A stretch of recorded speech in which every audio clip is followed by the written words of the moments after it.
Hey Ben, what's the Aztec Safety online e-learning website again? Yeah, that would be aztecsafety.com.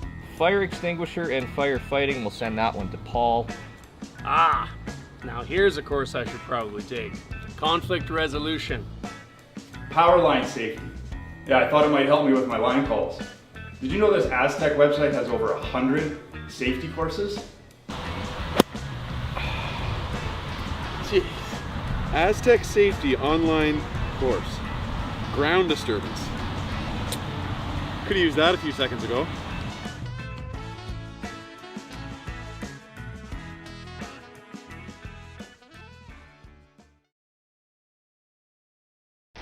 The 2025-2026 Grand Slam of Curling schedule is out, with big events happening all over Canada, like the Masters heading to London in September, the Tour Challenge from Nisku this October, the Canadian Open from Saskatoon in December, and the Players' Championship from Steinbeck coming in January. Early bird weekend and full event passes on sale now at gsoctickets.com. Let's rock! The rock faces around Lake Tahoe are legendary. But this fall, new ones will emerge in the Tahoe Basin. Pullman, Mowat, Gushu, and more. November 4th through 9th, the Grand Slam of Curling's first ever event in the U.S. is coming to Lake Tahoe, where the greatest rock stars on earth unite for 6 days of incredible curling, celebrity appearances, and après curl parties you won't want to miss. Get your tickets at theGrandSlamOfCurling.com. Let's rock! Imagine being able to stream every curling game from every sheet from any event, be it your Wednesday league game, bonspiel, or corporate event. Curling Stadium offers an all-inclusive streaming solution featuring high-quality cameras, ease of use, great reliability, and minimal installation. Offering your sponsors customizable ad space on your streamed curling games and being able to sell video packages to your corporate events for increased revenue. With Curling Stadium, you can stream to any device, be it your mobile phone, tablet, or computer. Push the feed to your desired platform, be it Facebook, YouTube, or any other social media. Curling Stadium is simply the way forward. Where it's commonplace in other sports to televise every game, we want to do the same. Curling is a global sport, and it's time it gets the coverage it needs. Make your curling club the next Curling Stadium.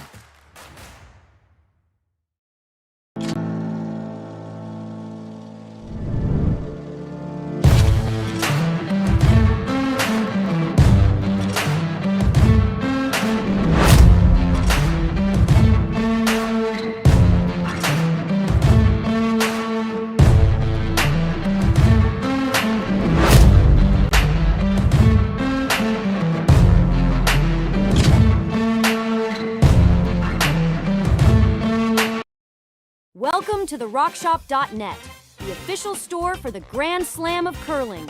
Whether you're looking for the best hats, stylish clothing, fun toys, or unique accessories, The Rock Shop has it all. Shop online anytime at therockshop.net for exclusive Grand Slam of Curling gear, or come see us in person at your next event. therockshop.net, where fans find their favorite curling gear. For over 20 years, the Sandra Schmirler Foundation has granted more than $9 million to hospitals across Canada for life-saving equipment for premature and critically ill babies. In the past 4 years alone, $4 million has been granted thanks to the curling community's incredible generosity. The need continues year-round, and with your help, we can ensure every baby has the chance to grow up and become a champion, just like Sandra. Developed over a decade in collaboration with the finest ice makers this side of the Atlantic, the Pebblehead PB5 is nothing short of a triumph of sophistication and craftsmanship. Weighing less than half its lumbering copper predecessors, yet boasting tenfold their durability, the PB5 delivers perfect, consistent ice, time after time. The PB5 by Pebbleheads.com, the apex of ice-making ingenuity for the roaring game of curling.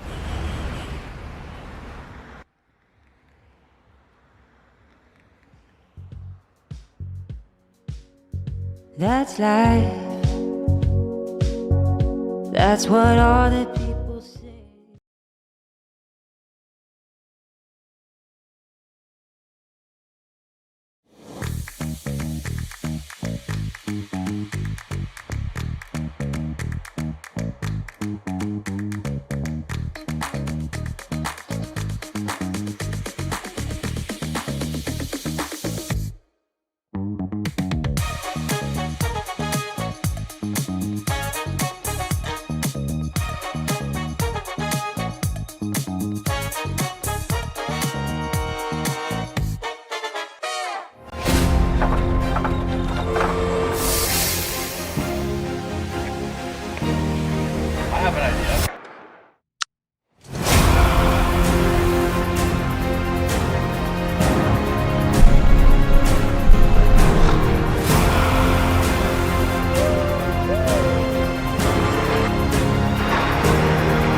Hey Ben, what's the Aztec Safety online e-learning website again? Yeah, that would be aztecsafety.com. Fire extinguisher and firefighting, we'll send that one to Paul. Ah, now here's a course I should probably take. Conflict resolution. Power line safety. Yeah, I thought it might help me with my line calls. Did you know this Aztec website has over 100 safety courses? Jeez. Aztec Safety online course. Ground disturbance. Could have used that a few seconds ago.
Hey guys, what can I get started for you today?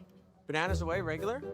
And I'll have the rip berry, but can I get vanilla oat milk and I'll add spinach and ginger? And can I substitute the raspberries for strawberries? Also add the chia and hemp seed and definitely have the power booster and the collagen booster. And can I get that blended twice? Wow. For Alicia, custom chaos? One of a kind. You're one of a kind. Booster juice, freshly made, your way.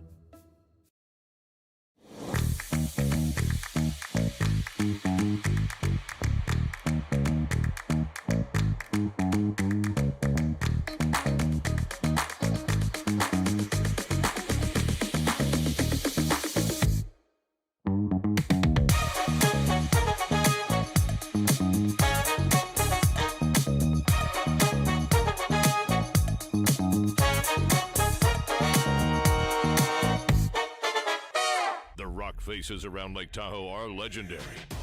But this fall, new ones will emerge in the Tahoe Basin. Pullman, Mowat, Gushu, and more. November 4th through 9th, the Grand Slam of Curling's first ever event in the U.S. is coming to Lake Tahoe, where the greatest rock stars on earth unite for 6 days of incredible curling.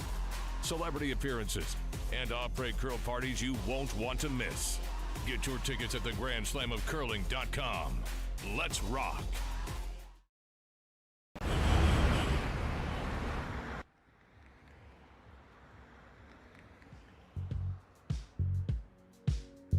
That's life. That's what all the people say.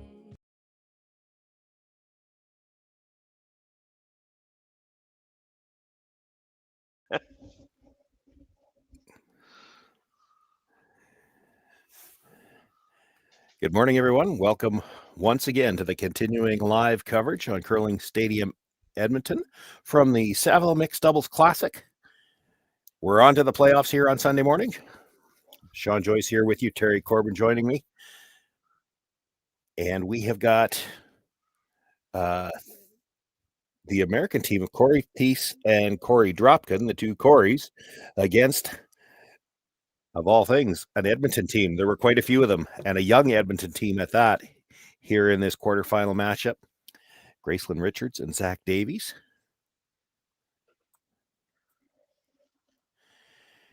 Terry, have you had a chance to see many of the games this weekend? Yeah, quite a few actually. Unfortunately, Gracelyn Richards and Zach Davies has not been one of them, but I feel like I should move in with the Coreys here. I've watched them play a lot, and just some fantastic shot making by both Thiesse and Dropkin.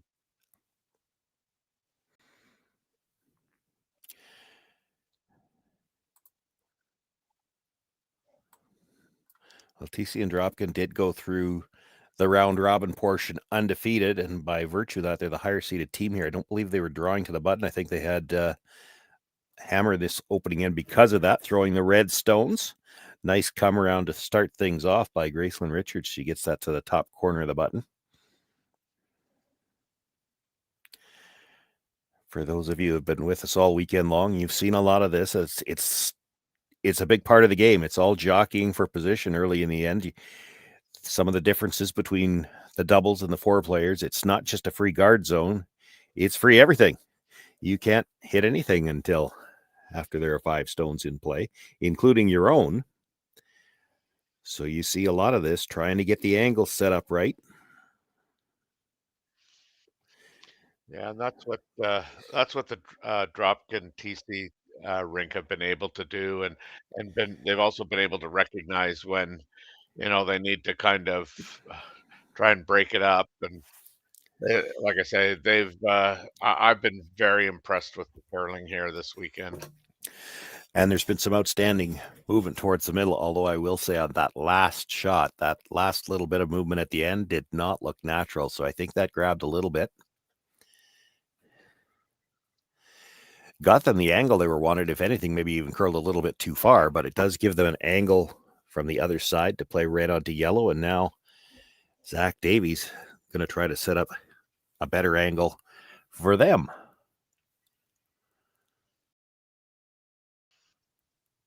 Yeah, when I was doing the game with Corey McCusker, he thought that they might have papered the rocks there just prior to the event, because he said previously they weren't getting that much curl, and they were really curling Friday. Will come down to his own, taps it back and rolls off. That not what they were looking for. Yeah.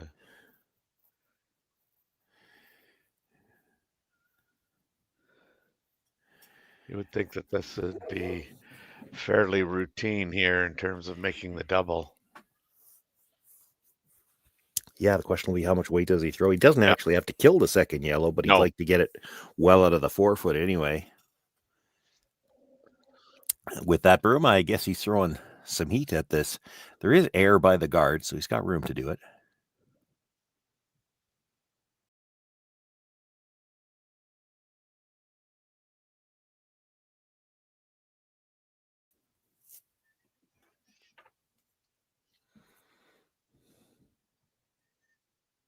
Yeah, for the most part, Corey throws and sweeps his own rocks.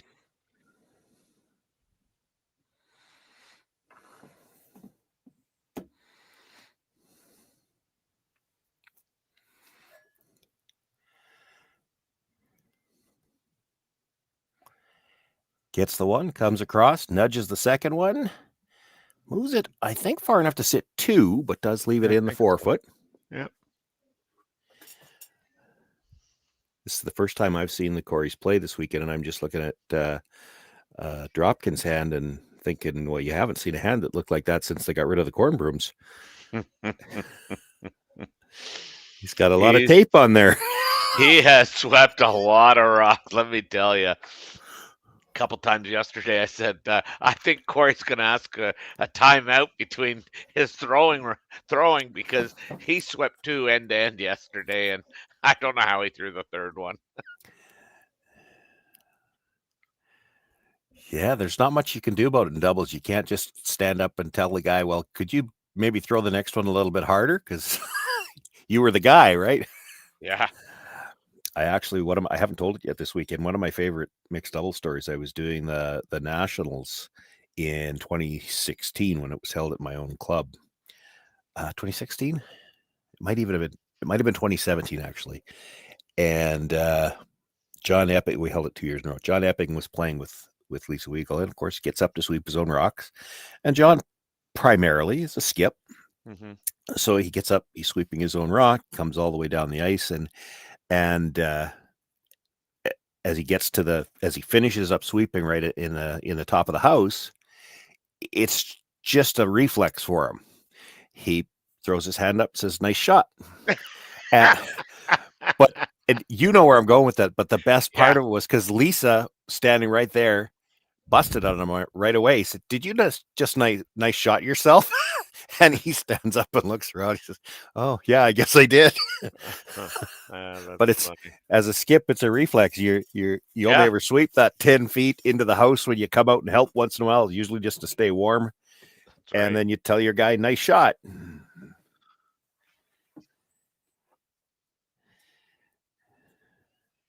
Just making sure he gets accolades.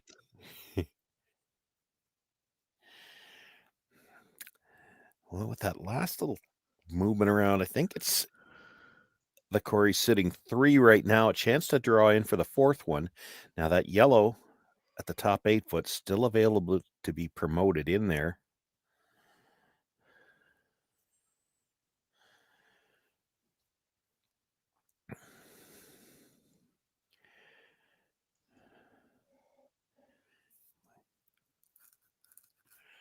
I think ideally, if you're Korey Dropkin here, you'd like to get a piece of this underneath that yellow at the 8-foot, just so that it can't be promoted in.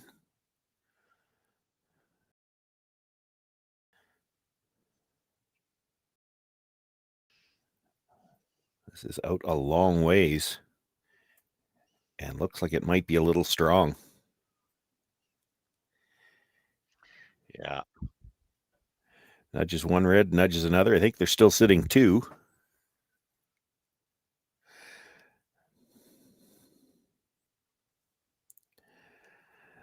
That would have almost been an old joke. You're drawing, you're sitting 3, drawing for 4, and after you finished, you're only sitting 1. Did touch that second one, but didn't move it very far. And it has left an out here now for Davies and Richards to try and get one. You know, you put it back button here in front of that red stone on the center line. I don't know if you've got enough rocks left to get it out of there. You're not getting it out in one shot. Yeah. And you don't have a direct shot at it. There's no good angles.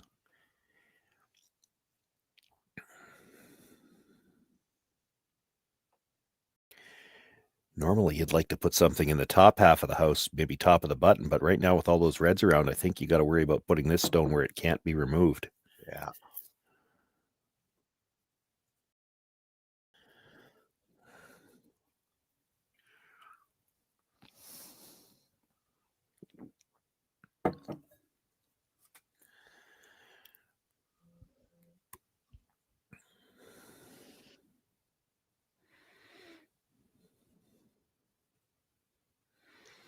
I think I heard back 12. That's not what they were looking for here either. That's maybe the danger is you don't want to be light and you overthrow this. gonna say might get a really good roll off that, but not really.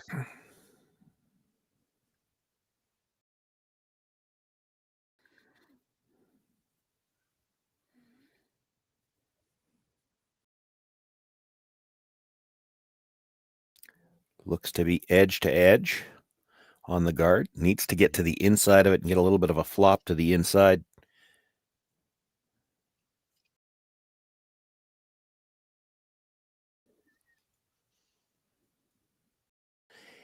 Even nose might be okay because it'll miss the second shot stone, third shot stone at the back of the forefoot, crash on that other one, and then there might not be a double available because you can't get this one out past the yellow. I think his preference would be to flop inside a few inches anyway.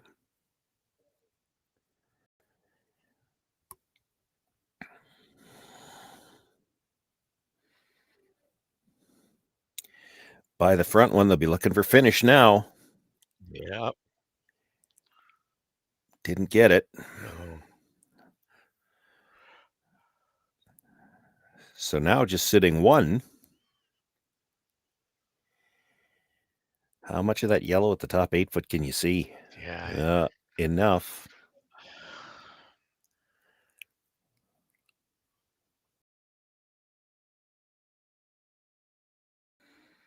And that's the problem if you ever got it in there. It leaves a red top For hit one, back. though. Yeah, they're talking about trying to tap it through the port. I'd be trying to tap it straight back and chisel that red so that you're sitting 2, and then all you're giving up is 1. Talking about a guard, that's... Yeah, you're flirting with danger throwing a guard here.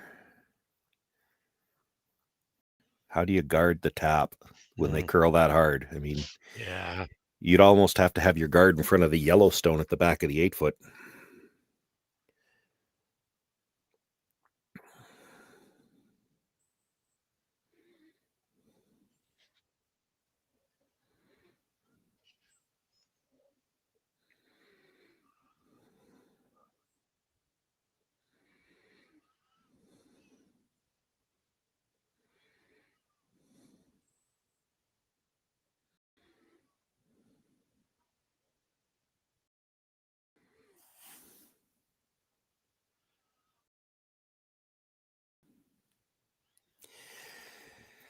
So now Zach Davies going back down to the other end, and that makes me think that they have changed the shot.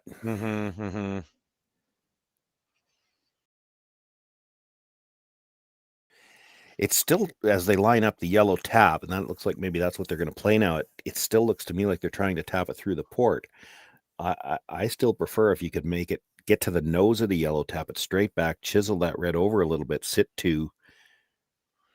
And then, I think they're sticking with the original shot. Yeah. I'm not sure what he was looking at then on the other side.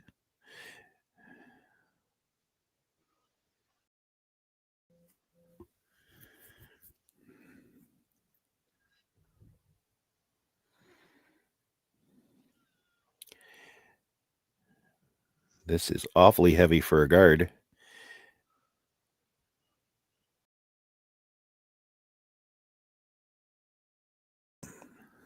Left that red tap, no? Well, it's there, but it's tough. Yeah. Just only has to move it a few inches. Yeah. It's gonna looking if you might be able to come back to that back one and you'd have to roll in off of it. So it's same issue. It's not any easier than the tap. Yeah. I guess you play T line and try and go around it, and if you tick the red, you get 2. If you don't, you might get 2 the other way just by drawing to the tee.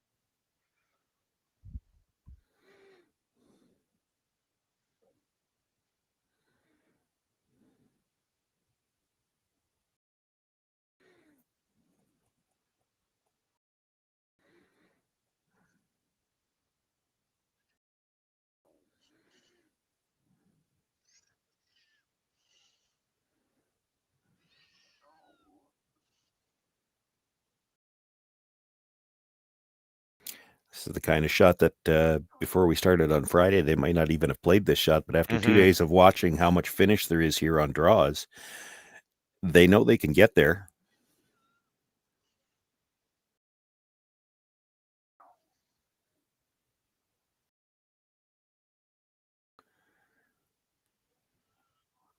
Now, anytime now, if it's got the right weight, it should just start to walk over. There it goes. It's going to be by the high one. Does come to the yellow. Now, will it bounce far enough? Hard to tell. I think it might be good. Pretty sure they said 2. Well, we know it's 1 for sure. We think it's 2. And that would give Thiesse and Dropkin the lead going into the second end. Richards and Davies will have last rock when we come back. Hey guys, what can I get started for you today? Bananas away, regular? And I'll have the rip berry, but can I get vanilla oat milk and I'll add spinach and ginger? And can I substitute the raspberries for strawberries? Also add the chia and hemp seed, and definitely have the power booster and the collagen booster. And can I get that blended twice? Wow. For Alicia, custom chaos? One of a kind. You're one of a kind. Blister juice, freshly made your way. Live curling rocks. And this November, the best in the world are coming to Tahoe. Get your seats now at gsoctickets.com. But hurry, early bird pricing ends soon. Hey Ben, what's the Aztec Safety online e-learning website again? Yeah, that would be aztecsafety.com. Fire extinguisher and firefighting, we'll send that one to Paul. Now here's a course I should probably take. Conflict resolution. Power line safety. Yeah, I thought it might help me with my line calls. Did you know this Aztec website has over 100 safety courses? Jeez. Aztec Safety online course. Ground disturbance. Could have used that a few seconds ago.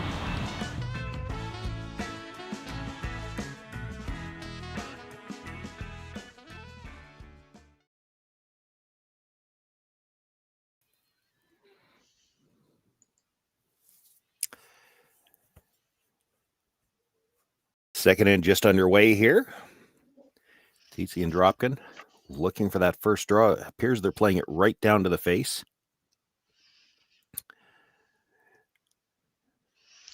Gets everything lined up.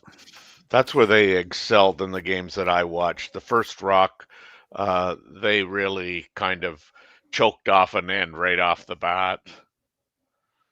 In the 2 games that I did with them. Well, it's still it's different now than it was originally under the original rules, and I happen to play under the original rules myself. They would put it right behind the pre-position stone was right behind the pinhole. So if you made that freeze, you were shot, and it had to be moved. And quite frankly, it took 2 rocks to move it. Usually, if you made that freeze, it was just a question of how many you were stealing. There were even times when teams would win the toss and throw first. Yeah. So that move, the decision to move it to the back of the 4-foot, that has it's a bit improvement of the game, but it also forces a decision. Are you coming right back to the back one, or do you want to be top half of the button where you've got a better chance to perhaps steal, but it leaves it easier to get out? So that was good. That was a good decision. I like that one.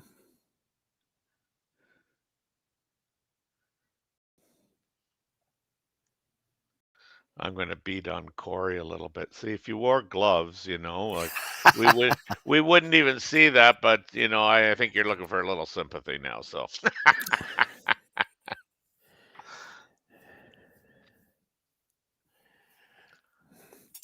well, that's not where I thought you were going to go when you said I know. Beat on him, because last end when he threw his second stone, he was drawing to sit 4, and by the time he finished throwing his own 2, they were only sitting 1, and the other team didn't move any of them. Yeah.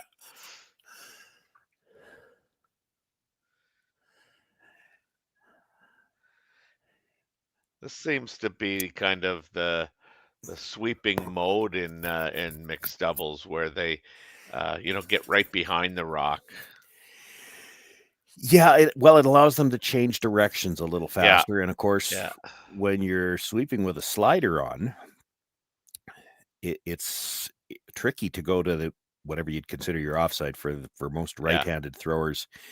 If you've got a slider on, it's easier to sweep on what would be normally the thrower's left.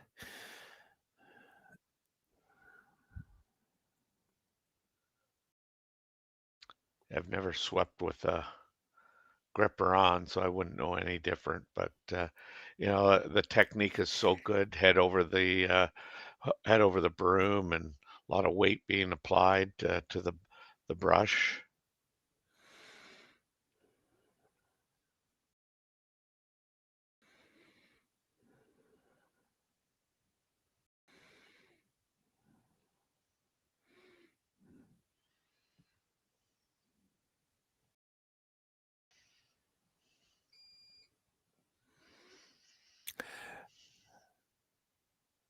Not an issue with style so much as, when you want to compare and contrast, there's a difference in the preference of the two teams. For Cory Dropkin, he gets up to sweep his own rock so that the line caller can be in the house. And for Davies and Richards, they decide that they'd rather have the sweeper available to get on it right away from her strong side. She's sweeping with a gripper there. And the thrower has to call the line in that case, but it's a subtle little thing, but it's certainly it's not as bad on the draws, but I've seen teams doing it even on the hits, and you cannot, I don't care how good you are, how fast you are at getting up, you can't get early brush strokes on when you're throwing your own stone. You're going to be 10 to 15 feet down the ice before you can get a brush stroke on it at best. Yeah, for the most part, I mean, like I say, Korey Dropkin sweeps most of his rocks, regardless whether they're draws or hits. And I think the only time really that they've not used the sweeper is when Corey Thiesse has thrown a hit, and then Cory Dropkin's in the house, and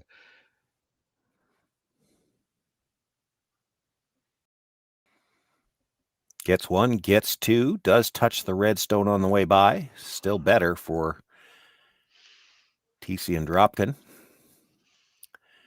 As we start to eliminate rocks, the other thing we maybe should point out, haven't seen it yet this weekend, but there's always the possibility. If you blank the end in doubles curling, you lose the hammer. Yeah, I haven't seen it yet this weekend either. I did. The closest I got, I did see a team forced to take the single. Had to draw for one. Yeah, we saw that in the game last night. They were all ones. Yeah. Well, I saw it. I mean, in a 4-player game, they had the hit to blank. But they elected to draw. They could have hit for one too. It was out in the edge of the 8-foot though, so they elected to simply draw for the single.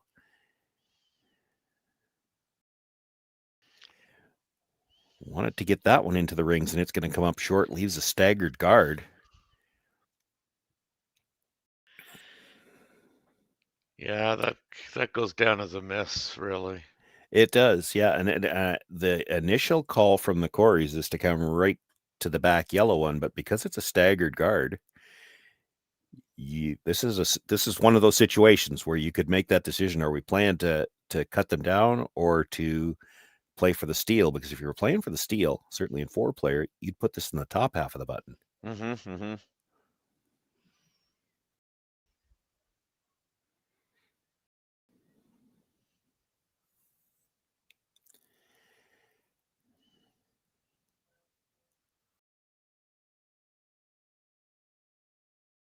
They've elected to play that in-turn draw. They have. And the sweep alignment looks a little odd here. Cory Thiesse came down to sweep. She's not going to though. she's she's got a gripper on. I thought she'd be on the other side. That's normally the inside brusher on there, and then you'd leave Cory Dropkin with a slider on to sweep from his stronger side. Yeah, it looks a little warm here. I missed number 2 there, like.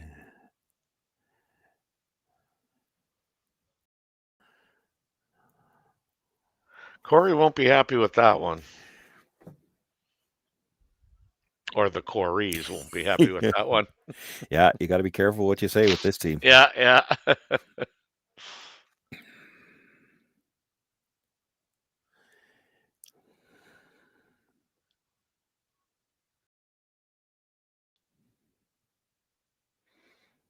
Now, I think definitely here, Zach Davies would like to get this to the top half of the button.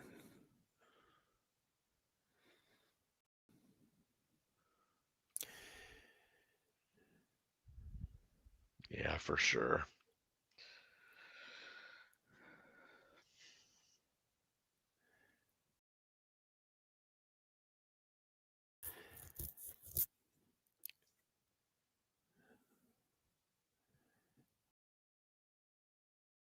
Lots of room, and this one also looks like lots of weight.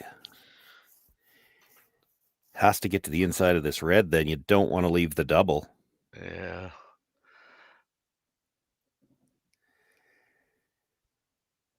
It's a thin double, but it's there. Yeah. Strange that everybody's being heavy here now. I mean, yesterday we never saw that at all, really. I mean, if anything, they were coming up, a foot or two short. Well, maybe a little overcompensation there because he did come up short on the last attempt, short. That's the yellow guard you see out there.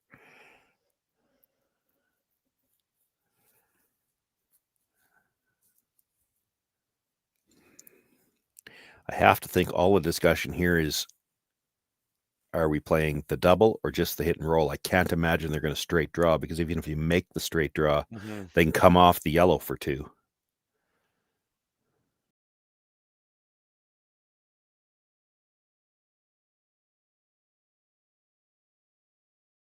Yeah, the draw would be a pretty aggressive play.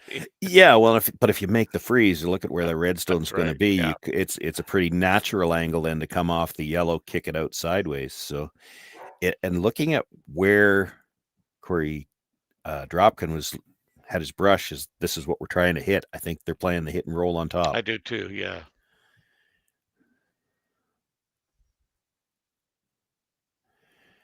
It is pretty thin to play the double, and with nobody in the house to call line, that's touchy. Yeah, and this being the last shot, I think you want to protect against 3.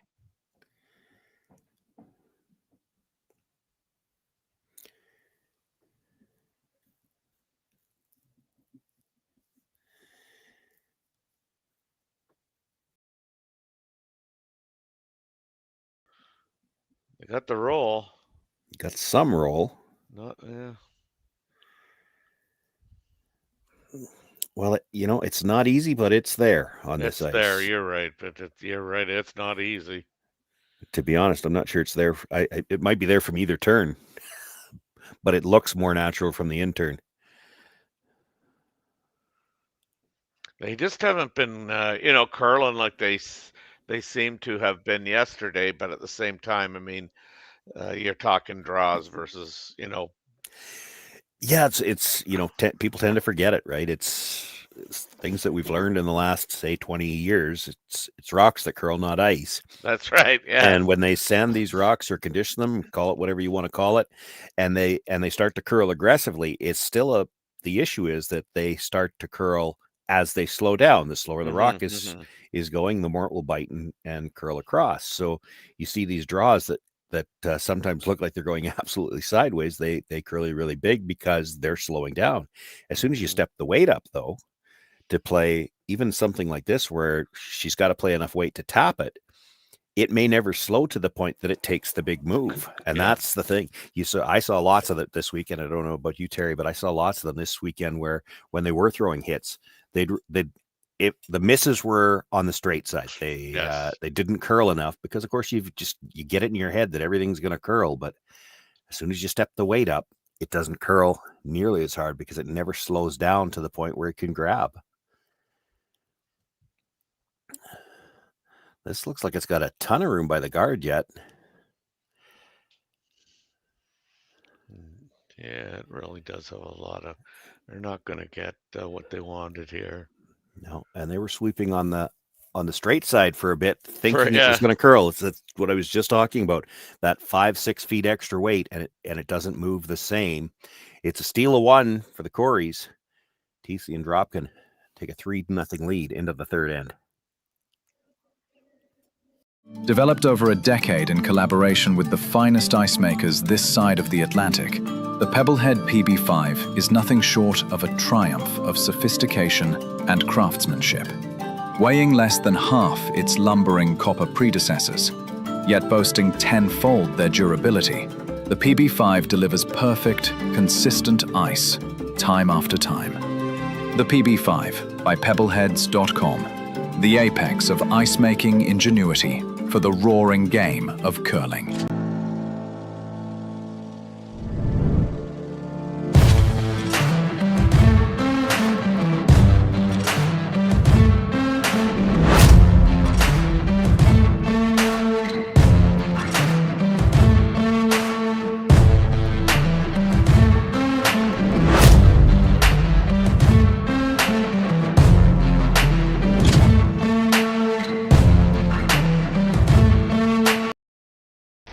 The 2025-2026 Grand Slam of Curling schedule is out, with big events happening all over Canada, like the Masters heading to London in September, the Tour Challenge from Nisku this October, the Canadian Open from Saskatoon in December, and the Players' Championship from Steinbeck coming in January.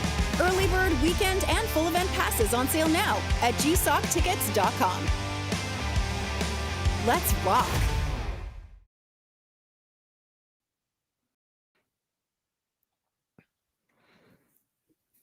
Well, a bit of a missed opportunity in the second. Gracelyn Richards just didn't get the curl she needed. Might have had a chance for two. It ends up as a steal of one. And here again, as we begin play in the third, Cory Thiesse is just dialed right in to make that freeze at the back of the forefoot.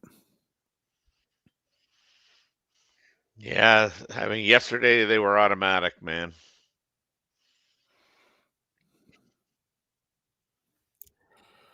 And Dropkin put on a clinic with his hits. He was making doubles and triples and running back guards. And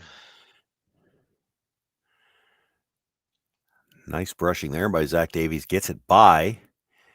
And that's a good example of the difference in the curl between the draws. Mhm. That one's just a back forefoot draw. It actually curls across the face of the red with that little bit of bump. I think the yellow's still shot, but it's also almost fully exposed. yeah.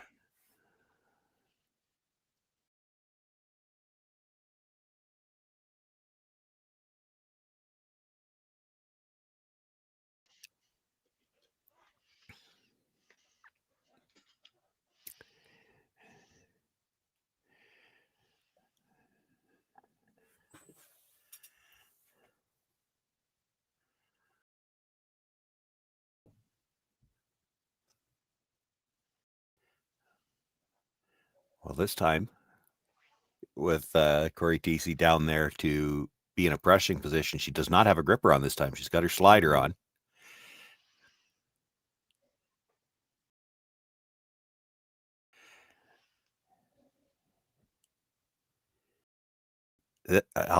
This is an unusual, yeah, to be down there, and yet there was never any intention of her brushing here. She did run the stopwatch. That's the only thing I can think of, is that they want to get some split times.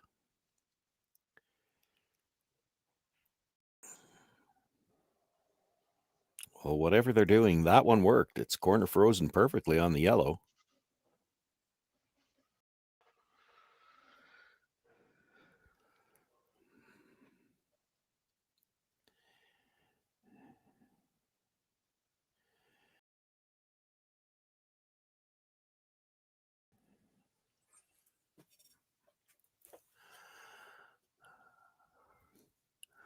I'm trying to tell from the overhead how many who is sitting. I think it's just the red at the back of the forefoot, or the back of the button is shot. The yellow at the side is second.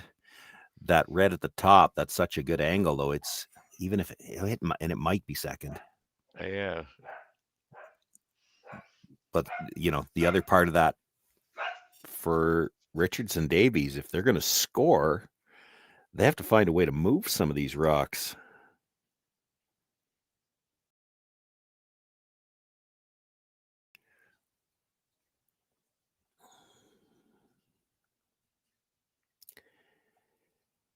So it looks like they're going to chase from the same side, but I can't imagine this is a straight freeze. They've got to try to jiggle something somehow or another, even if it means moving their own stone off the side of the button right now.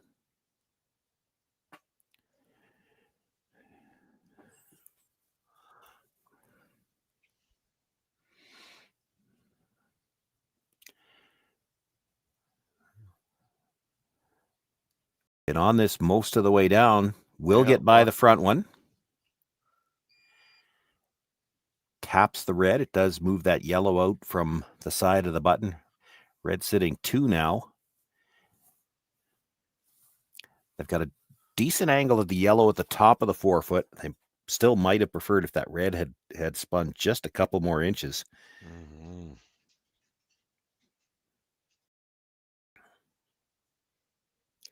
The situation definitely better now for Richards and Davies, but they're not out of trouble yet. The 2 reds, just because of the angle, it's still tough to get them both on one shot.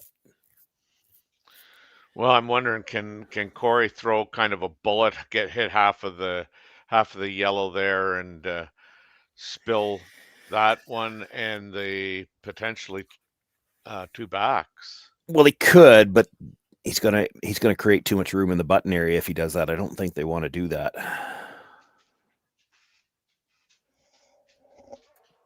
I have to think he's trying to get corner frozen to the inside of that yellow. Even right to the nose of it's not bad. You're trying to set up an angle so that if they had to play the yellow in, it's going to go by the 2 reds. That's why you'd like to get a sliver to the inside and then angle the red yellow to go by those 2 reds. But even if it was just angled so that all you could get was the back red one, it still doesn't open up any scoring area for Richards and Davies. Yeah, I think they would be happy if this one just took away the yellow slash, really. Yeah. Oh boy, you sure don't want to freeze to the outside of it. That just makes it easier. There it goes.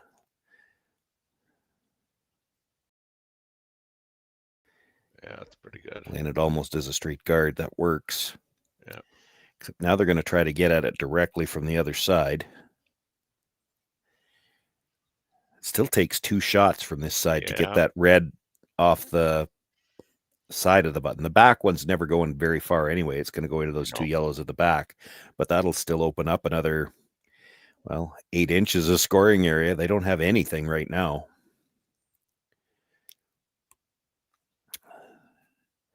They talked about running the long guard into it.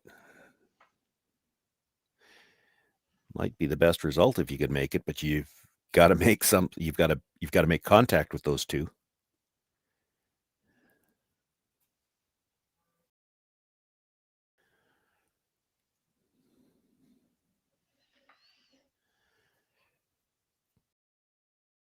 Oh boy.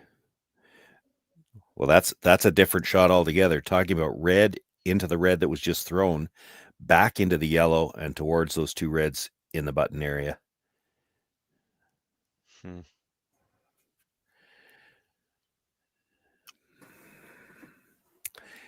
And again, as I see it anyway, the problem with this, you might open up yourself some room to score. All the guards are going to be gone. The 1 red at the back of the button is never missing the 2 yellows. So everything's going to be open after that. You're likely getting forced at best, but I guess right now a force probably looks pretty good because it's looking pretty steelish at the moment.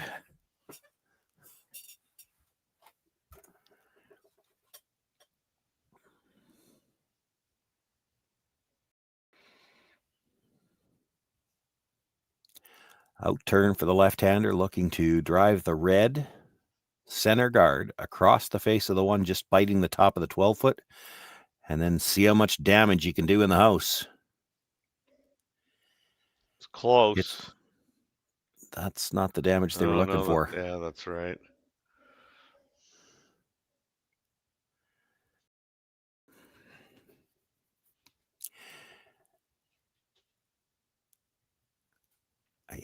I think you're guarding.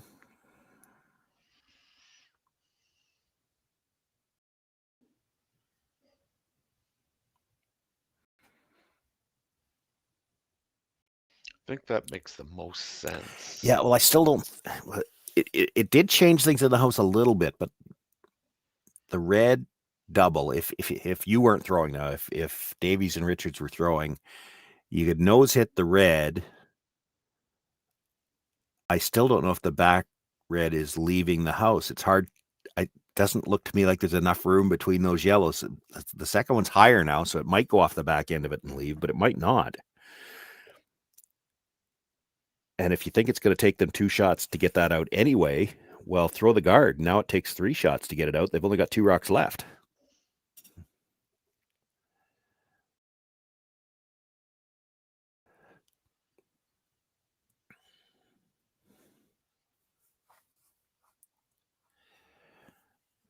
This is going to have to curl. If he's got the right weight, it should finish.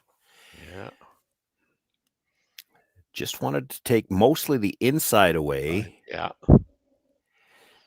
Well, he left the nose.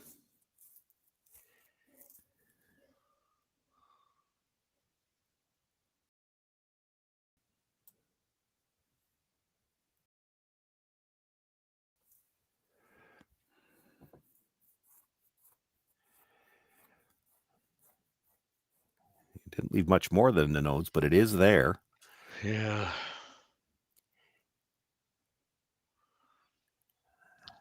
I think what they're looking at is, can we get across the face just a little bit, roll underneath that red, and might be able to.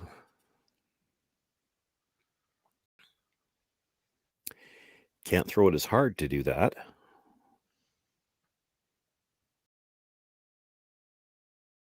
Which then means the top red's probably not leaving the 4-foot either. That's right, yeah. Mind you, if he sticks it out on the corner, it might be there for an in-off on the back one, which, at least puts a little bit more pressure on the Koreys.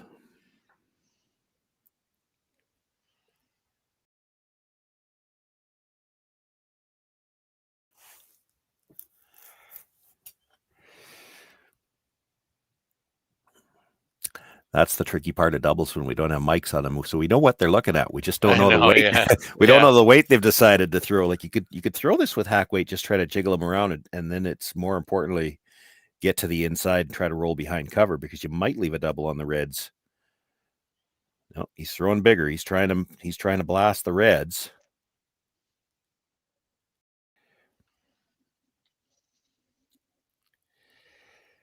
Oh, he did. He got there. I thought he was going to wreck on the front. Wow.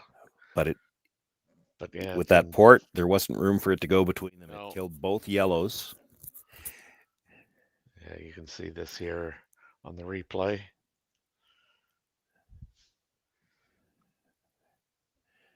Connor's just been itching to throw a replay, so he was ready to go. Yeah.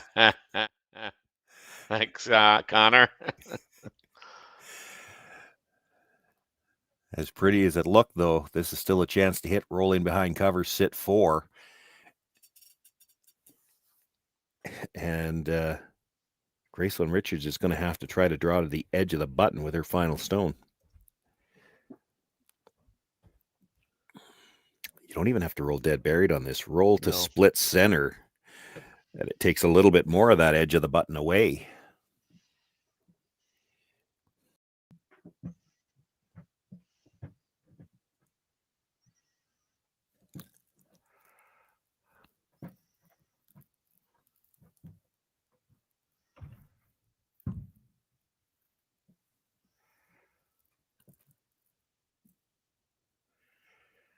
Off and on, so it's got to be close.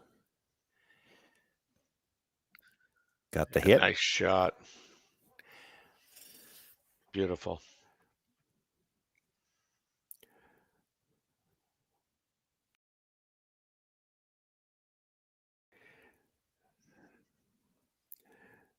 She's got half the button available and has to find it with her last shot, drawing against 4. Already down by 3.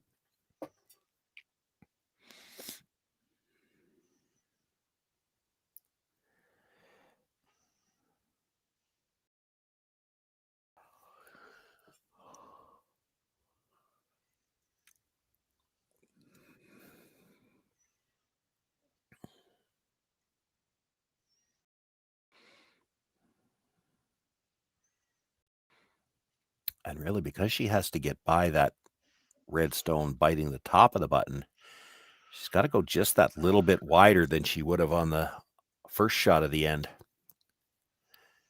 Yeah, this is a tough shot, man. Yeah, it changes the path just a little bit.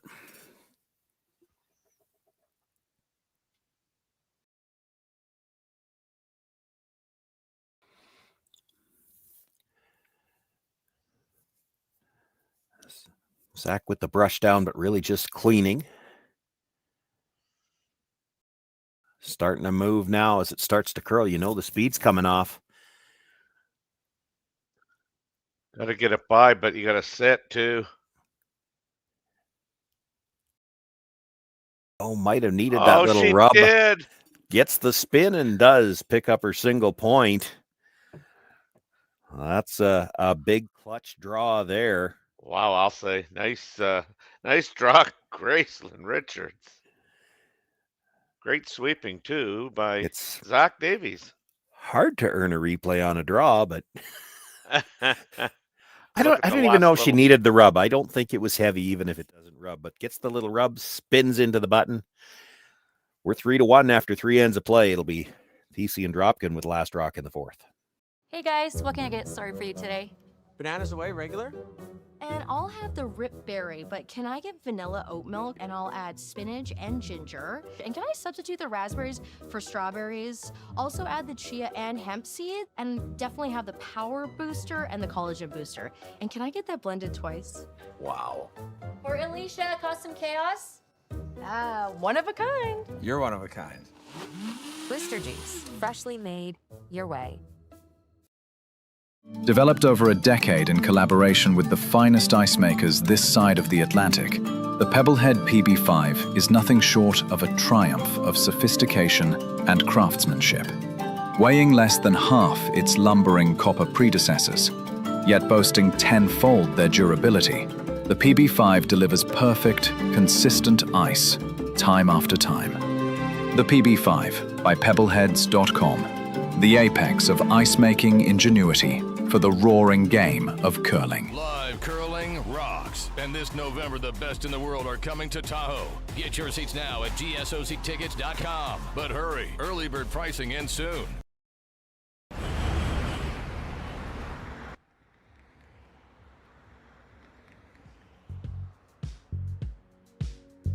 That's life.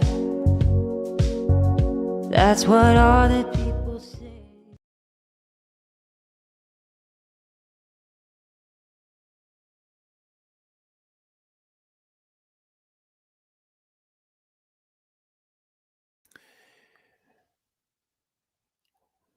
Well, here's we begin play in the 4th. You can see the opening draw has, well, it doesn't look like it moved the red. So did she over curl that far? Yeah, I don't know, man. It's hard to believe. I can't imagine it would have under curled and end up on the edge of the 4 like that. So you'd have to think it was an over curl. And Cory Thiesse has not missed a draw yet. Puts that one in the top half of the button.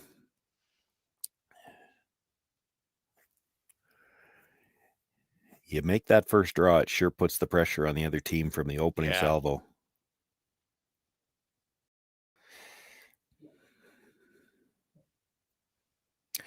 And the difference here is they've got the last rock here. She's made it as a freeze. We've seen that a couple of times already. This time with last rock, she wanted it in the top of the house, and so that's where she put it. It's just, it's a simple game. That's right.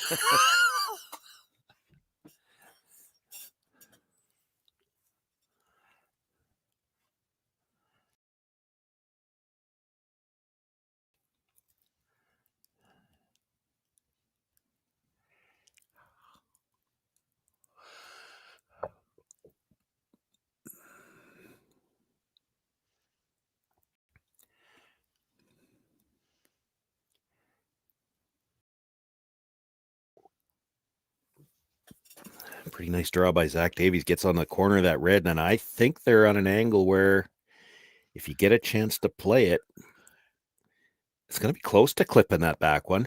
Close, yeah.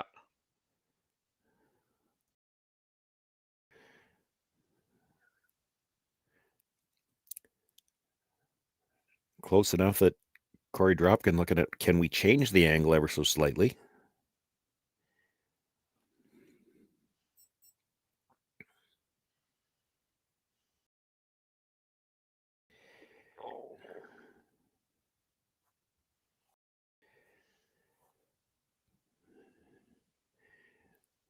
Looking at trying to get to the inside of it, it's interesting that, you know, it looks more natural just to follow it, but it's actually probably easier to do on the other side.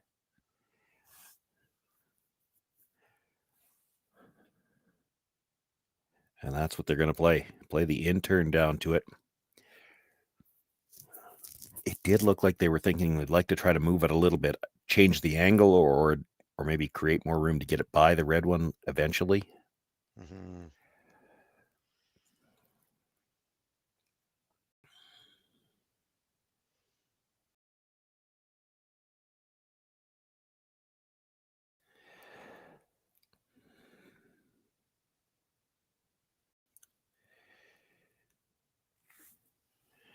Really just cleaning at this point, waiting for it to make the break. He's actually gone over to the curl side now, trying to help it across. Line's good now. It's a question of the weight. Can they move it? And if you're not sure about the weight, use a little bit of body English. Swing that broom, tell it to get over there. And he does tap it enough that it could clear the red now.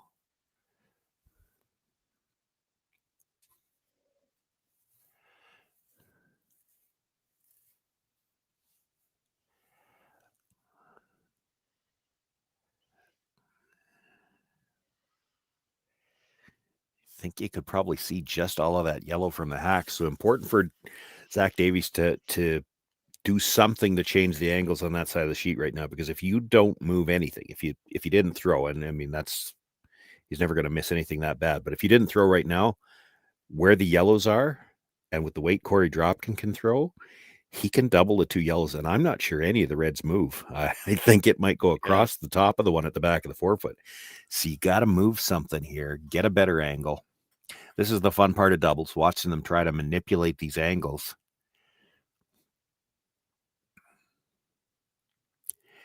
And really, you got to do a couple of things here. If you're Davies and Richards, you want to change the angle, but then if this rock's going to be in good position, you actually have to move that yellow a couple of inches so you've got room to drive this one onto the red shot rock. You're asking for a lot from the other end of the ice when you got to move 1-2 inches on just the right angle. Needs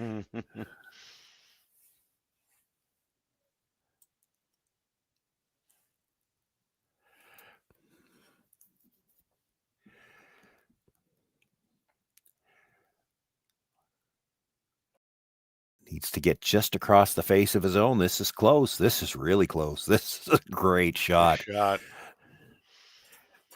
And again, it might be lined up to clip the back one. Even if it's not, if you play yellow onto red right now, you're definitely shot rock at the side of the button. And I think the raised stone would be second.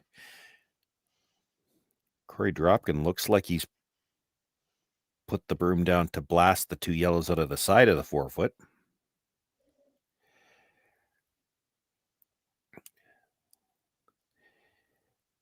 I think you got to hit everything you can of that rock to make this go.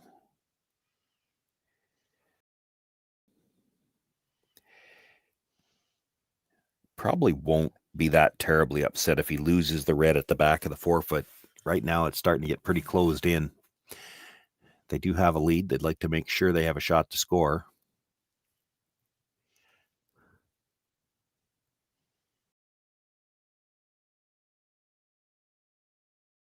And this is out there. I don't know if he's hitting the first one at all. He's not. Yeesh.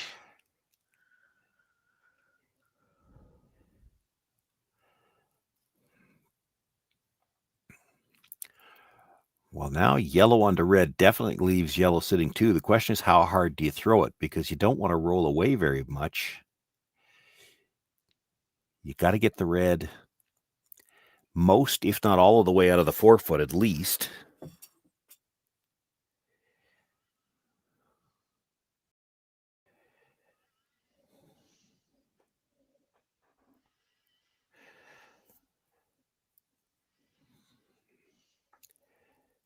Scary to leave the red in play at all, depending on what the angles are like at the top. Like you're definitely going to have a double available somewhere. You'd hate to leave the red in play and leave a triple, but that is a possibility.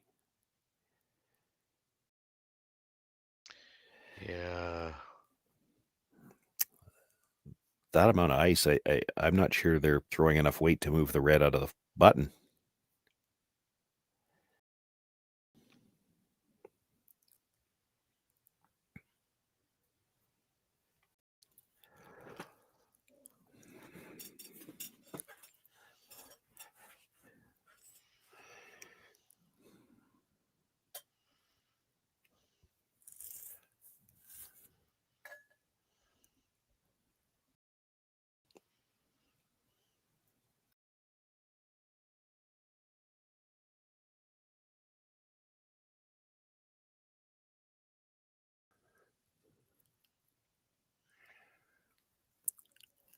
I'm here in back line, which is not going to move that red very far. Might get it just out of the 4-foot. Gets Hit to it the on nose. the right spot, yeah. Yeah, it just wasn't the weight they needed for that shot. Moving 2 rocks on an angle, back line was never going to move at 4 feet.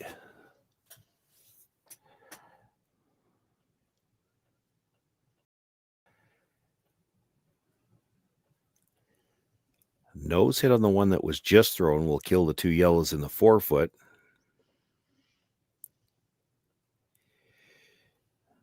Not sure he can get to the nose, though, with that kind of weight.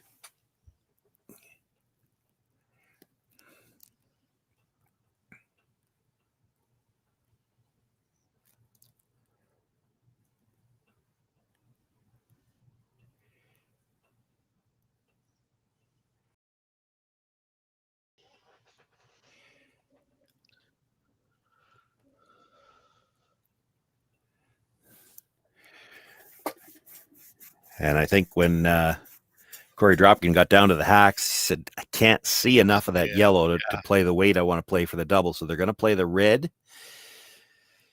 I think I heard him say 9.5. So kind of a normalish takeout weight. He's got to hit this fairly thin. He'd like to stick the red right at the top of the 4-foot. So half a rock's probably too thick. It's still coming in at an angle. It should double those yellows.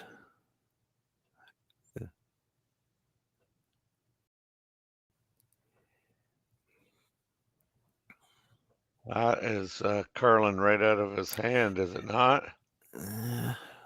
We didn't have a ton of ice there. It's pretty good. Nice shot, yeah. Yeah, they were probably hoping it wasn't going to spin back like that. Yeah. It's still tough to get to the double. You can't do it with full weight because you can't quite see the nose of that red.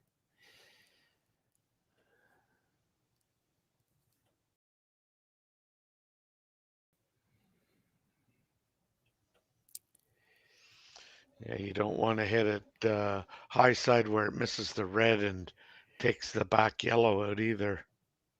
Yeah, I'm not sure. They're talking about throwing it quiet and trying to leave a pocket back there. The problem is the pocket's going to be too wide.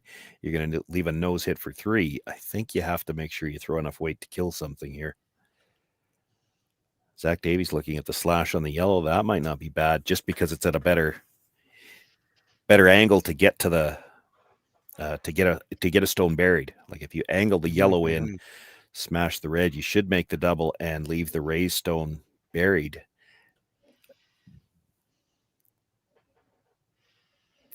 This has got to be a draw. This is a draw against possibly giving up 3 when you're already down 2. This is a risky call.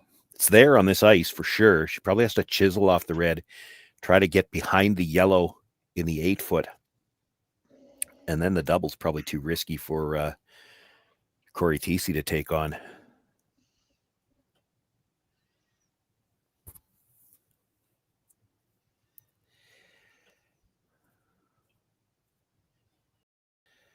Made an outstanding draw with her final stone in number 3 to pick up the single. This one is not going to be any easier.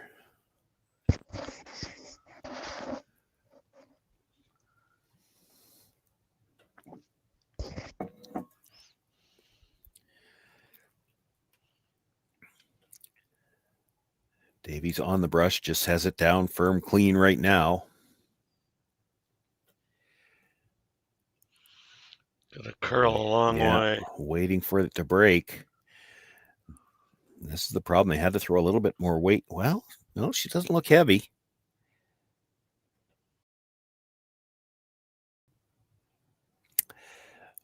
Stays on the outside of it, taps it enough that she is, or gets in enough before the tap that she's got second shot, but there is probably room to get to the inside of that. Play it like a draw weight split. Just move it out of the forefoot and get your 3 that way.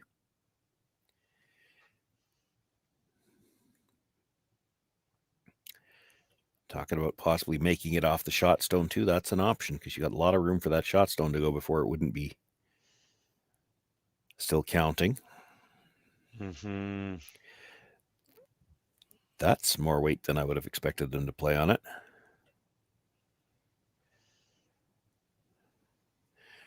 They might be thinking, nose hit, and it's interesting that the angle's close. You nose hit the yellow, it clips the red, which goes directly onto that yellow at the back of the 8-foot.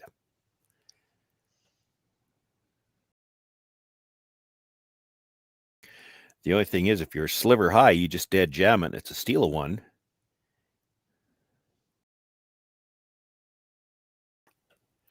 Being up 3-1, I think it's worth the risk here.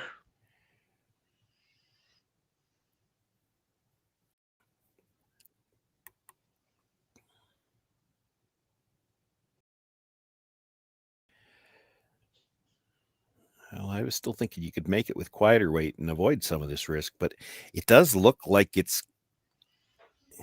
angle's certainly close. With a nose hit, it's going to be awfully close to just dead jamming on that yellow at the back. She's throwing it quieter. She's trying to get to the inside.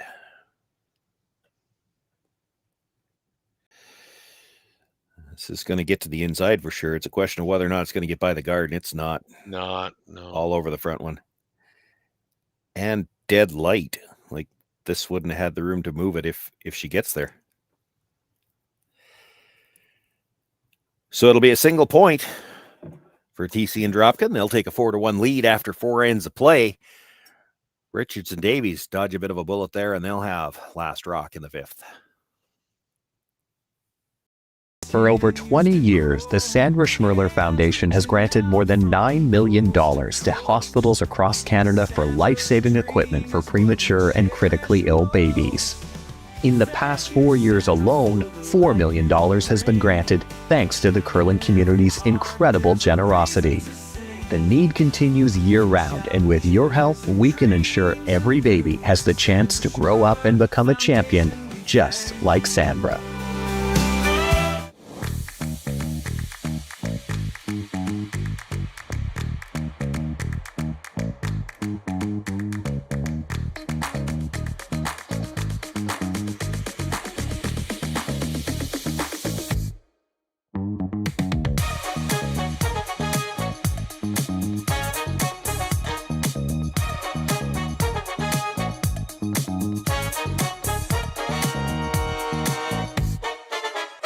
Welcome to therockshop.net, the official store for the Grand Slam of curling.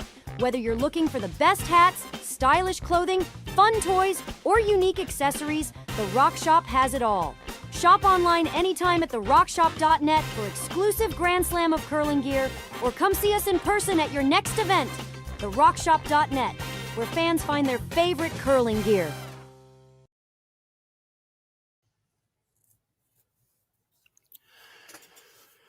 Sean Joyce, Terry Corbin with you here live. Connor Sims on production with Curling Stadium Edmonton, and this is our continuing live coverage of the Saville Mixed Doubles Classic. We're into the playoffs here on Saturday. Sunday. Quarterfinal action here. Cory Thiesse a little light on her last attempt, but she's still dialed in for those freezes at the back of the forefoot. Oh, God, yeah.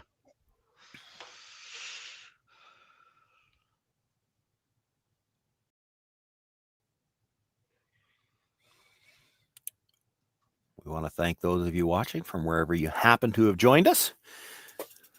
Hope you've been enjoying the action all weekend long and all season long, and we'll continue to enjoy it. A lot of events yet to come on Curling Stadium let's call it this season, because some of them will go into the new year as well. If you haven't had a chance to do so yet, if you could click like and subscribe, you'll be alerted to all of the upcoming action throughout the season. Gracelyn Richards here looking to follow that red down and come just to the corner of it. This is going to have to move. A little warm. She'll nudge it, but spins to the back 8 foot.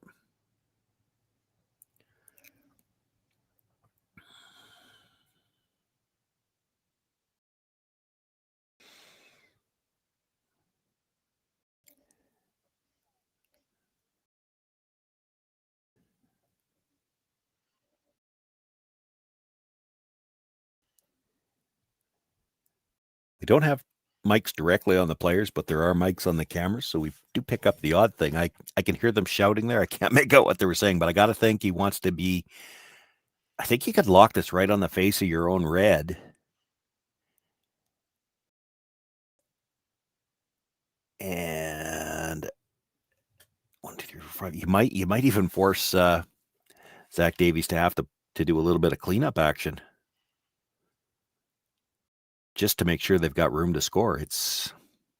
Which is not something they want to do down 3. They'd like to find a way to build an end, but they're in trouble already early in this end. And you know, the thing about mixed doubles, when you only get to throw 5, early is still late. Yeah.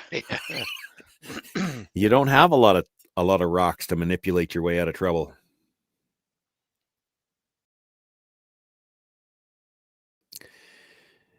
And that's pretty good.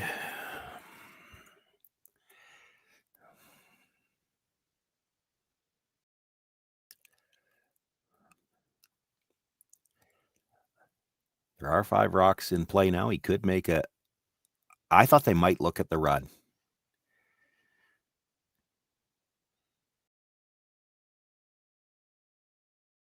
I think he's still looking at trying to come to the face of that one that was just thrown. And ideally, you'd like to at least move it if that's what you're playing.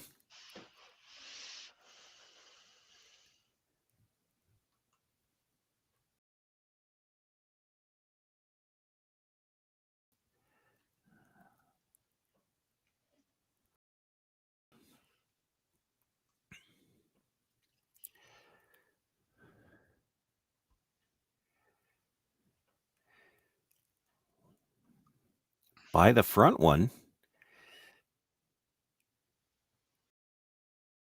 will chip that red stone, moves it back, and a little spin back of his own just to hang on for second shot. Probably the best he could do with that weight.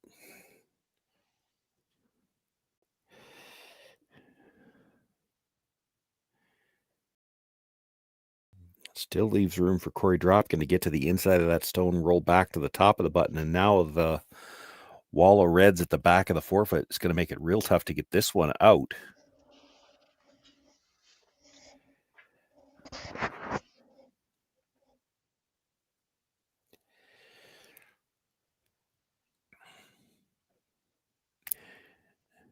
Terry, we saw Gracelyn Richards make an outstanding draw to the side of the button to pick up their single point in the third.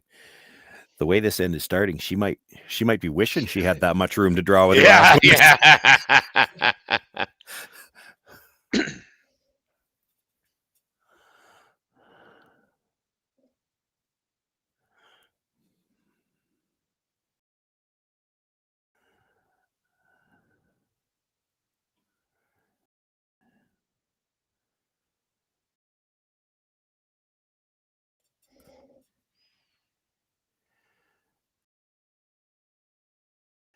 Moves it just far enough that I think it is red sitting 3. Now there's probably room to get in on the out-turn side, or in-turn actually. Zach Davies is the left-hander. Didn't get the roll under that they were looking for, but it's pretty much taken everything away on, as we look at the house, is the left-hand side of the sheet. There's no way in there now, but the right hand, you could get to the pocket of those 2 reds at the back. This is kind of a must make now, or there might not be a shot to score. Yeah. This is critical. Well, and we've seen this a few times where you take a situation where, geez, I can't be light here. Can't be light. Yeah. And you throw a little bit more weight, and then it doesn't get the curl. Like, he's got to get to the pocket. It's not good enough to freeze to the outside red one. He's got to get to the pocket.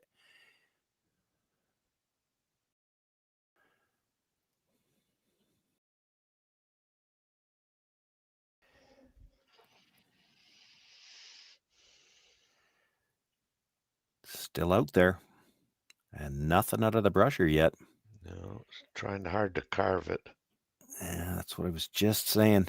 It's just so easy to look at that and say, well, I can't be light, and he's a little bit heavy.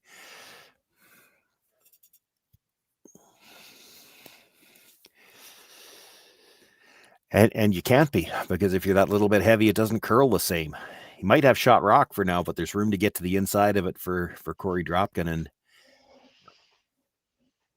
not even critical that he moves it very far.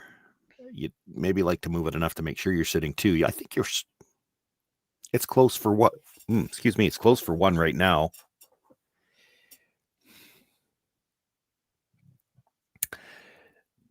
Just because of the way the rocks are sitting in the house, it's not even as critical for Corey Dropkin to get to the inside. He could probably get away with nose, because if you tap it straight back on the nose, you're going to have a wall of 3 rocks at the back that, it's going to be very hard to get this particular stone out.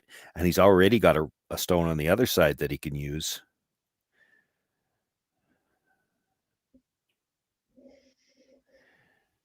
He'd love to get a sliver to the inside, but I think even nose is pretty good here.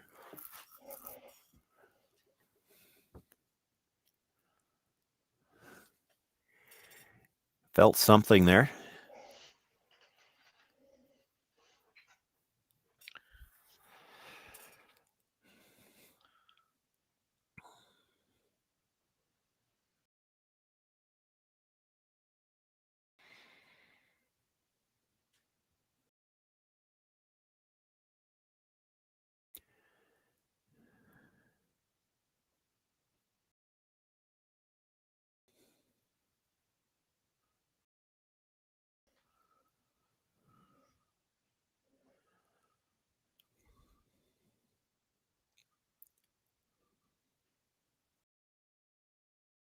Picked up the brushing earlier on this one, so the line's got to be close. Yeah, it looks a little light.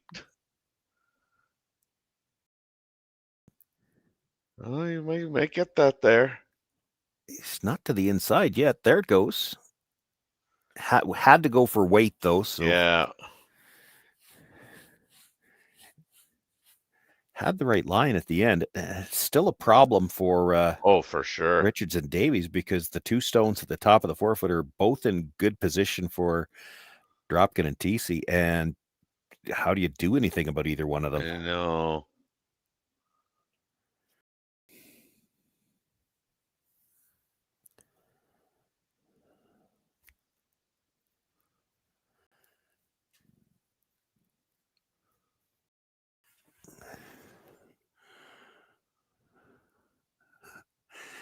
Okay, this could matter.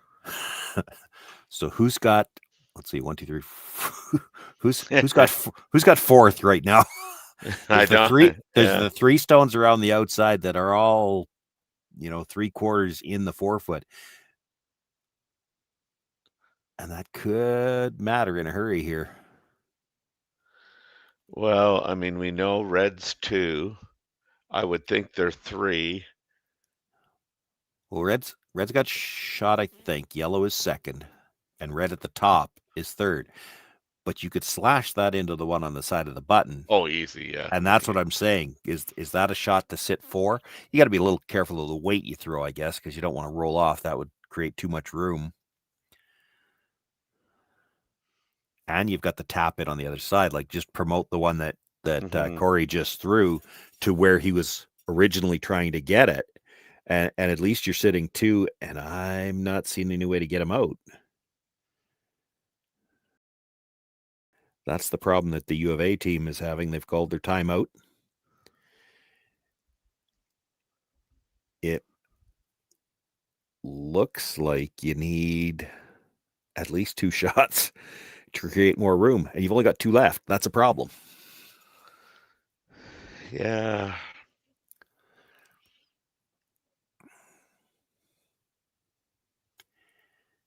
Can't see the edge of your own yellow to try to chisel it over. No.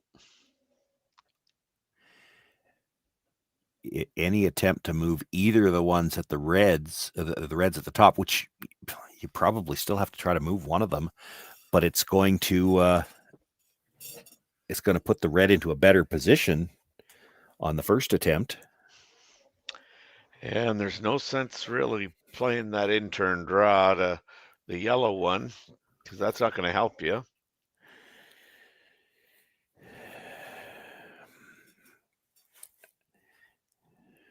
Gracelyn's Richard's idea to get to the pocket, basically the 2 reds, and just try to move it a couple of inches, change the angle. It's maybe not a bad idea. It's really tough to do.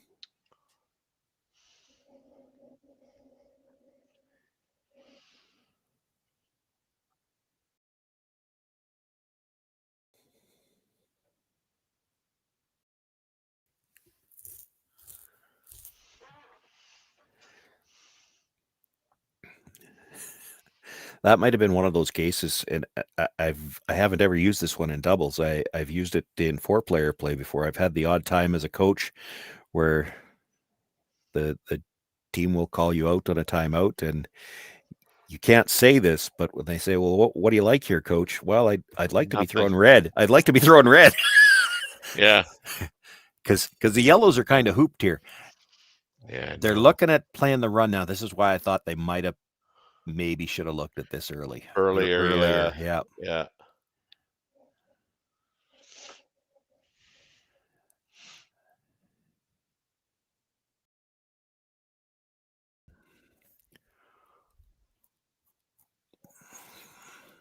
Well, I mean, if you could drive this back, so if we look at the overhead view, have it come back towards the one on the left side of the 4-foot first. It clips the yellow. The yellow, I mean, if you can clip it thin enough, it actually could slash kind of into the pocket of those 2 reds, move them both. I don't think you're getting the one on the back of the button out ever, but you got to move some of those rocks at the back just to have room to get in for the last one.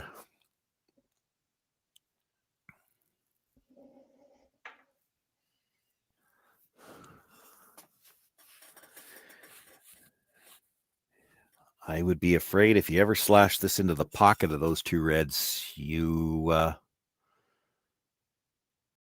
might move more yellows than you do reds.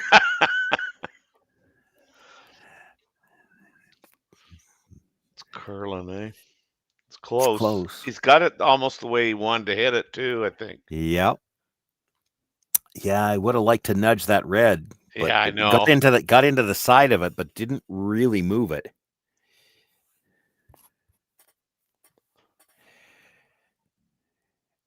Maybe a little fortunate where the shooter ended up, because you can see my first thought was, until we looked at the camera angle, you can't get to the red at the top of the 4-foot because the angle is perfect for that one to drive it onto shot rock. I don't think you could.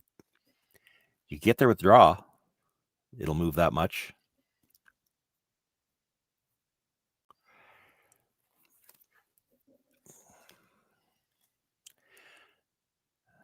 Korey Dropkin looking at coming off the red. There's a lot of risk with that.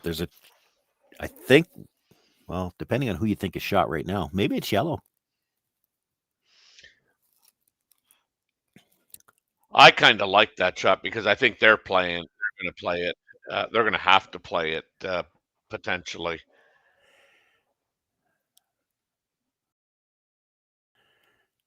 They being Richards and Davies. Yeah, I still don't mind the draw weight tap. Draw, Come around on the intern side. It is overburied, but if you're throwing draw weight, it will go that far. Tap the red onto the yellow. And now that red's a full rocks width higher. I'm not sure coming off the side one would get you shot rock. Yellow might be shot already, in which case you can't hurt yourself playing this one.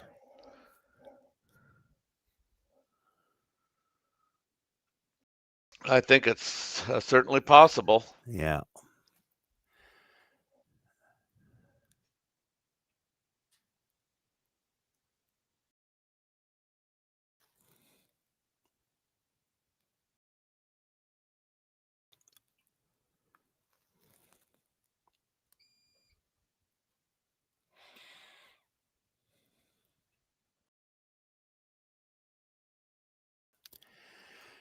Makes the hit. Now, is it going to come across enough? No.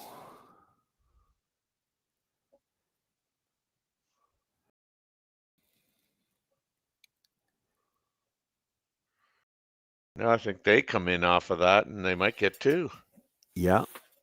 You throw the draw, and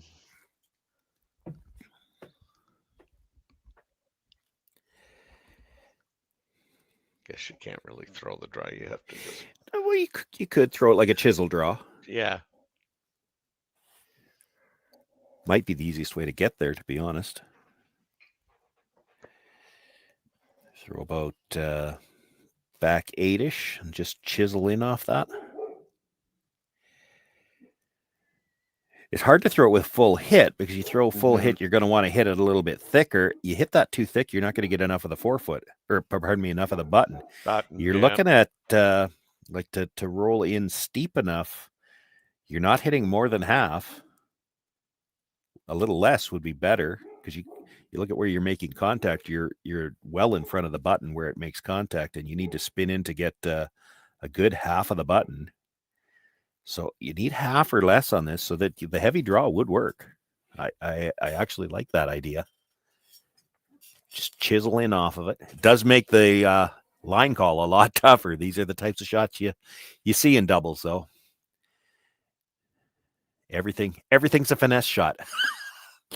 Yeah, you know what? I mean, and we were talking about this yesterday, is how many people that I know are talking about the play in this mixed doubles really is kind of practice for them and confidence for them. Line's close because they've had them switch back and forth a couple of times. Oh, this might go by the red altogether. A tick. No. Didn't hurt themselves, but didn't help themselves. Zach Davies touching the yellow, and Cory Dropkin confirms it is a single point. Outstanding run back by Zach Davies on his first to give them the chance to score. They only pick up the single, but that does close the gap. It's now 4-2 after 5 ends of play. Hey guys, what can I get started for you today? Bananas away, regular? And I'll have the rip berry, but can I get vanilla oat milk, and I'll add spinach and ginger? And can I substitute the raspberries for strawberries? Also add the chia and hemp seed, and definitely have the power booster and the collagen booster. And can I get that blended twice? Wow. For Alicia, custom chaos? One of a kind. You're one of a kind. Booster juice, freshly made your way. Live curling rocks. And this November, the best in the world are coming to Tahoe. Get your seats now at gsoctickets.com. But hurry, early bird pricing ends soon. Hey Ben, what's the Aztec Safety online e-learning website again? Yeah, that would be aztecsafety.com.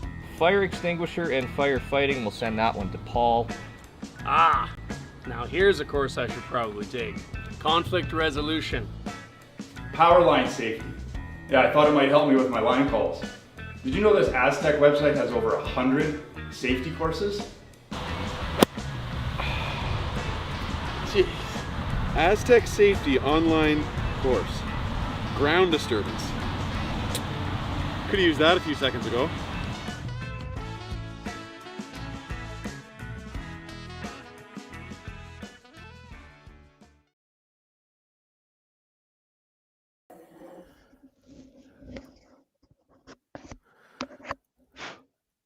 Well, not the start that Gracelyn Richards would have been looking for here in this 6th in. She comes up short, taps her own guard. It does leave a double center.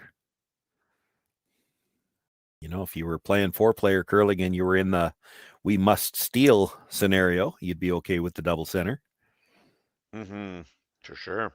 The problem with that is here, Cory Thiesse just doesn't miss her first shot. And if she puts this one on the top of the button again, it's real tough to set up a steal.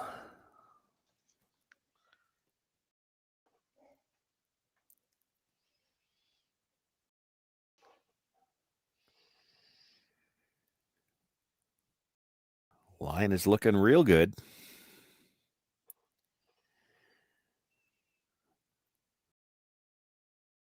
Might have left this a little short. Yep. I think they got fooled on that one because they certainly weren't brushing and the line always looked good. On this ice, that's essentially just a third guard. Yeah. I mean, it's a guard that could end up on the scoreboard, but right now it's Zach Davies a chance to get around that, and really he can bury around that, still be in front of the T line. They might be happier right now to make sure they get down to the back one and cut down the scoring area, but opportunity one way or the other.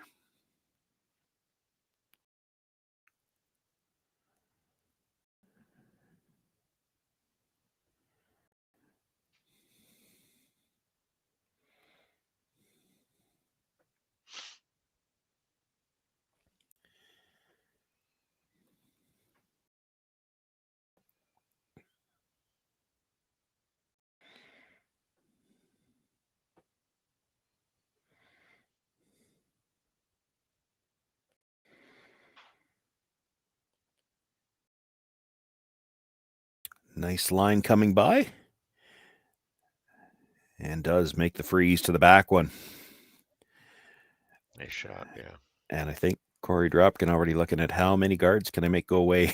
Mm-hmm. Just this is what they were good at yesterday. You know, picking their opportunities to.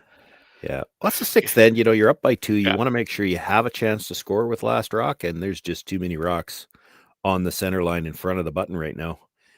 The question, I think, would be with this one, Terry and I didn't. They talked about it, but they didn't show us. Is he just trying to double peel the guards, or is he trying to stuff this right back? Everything's in a line. Yeah. Like from the hacks, he can probably only see one rock, and there's 5 of them there. Is he trying to go straight back with this, do you think? I kind of think maybe he is. There's just enough stagger that you could hit this and probably get everything moving and leave nothing on the center line. I mean, you jam a couple, but it's still off center. I think he was just playing the double peel and just misses the second one. Yeah.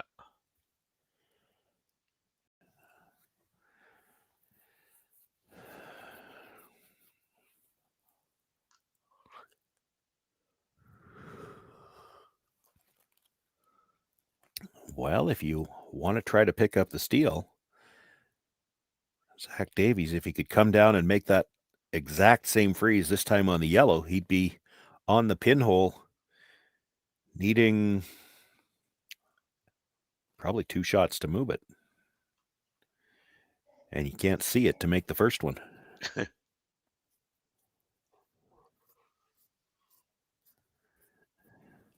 Yeah. Whatever you just threw, throw that again. Throw it again, yeah.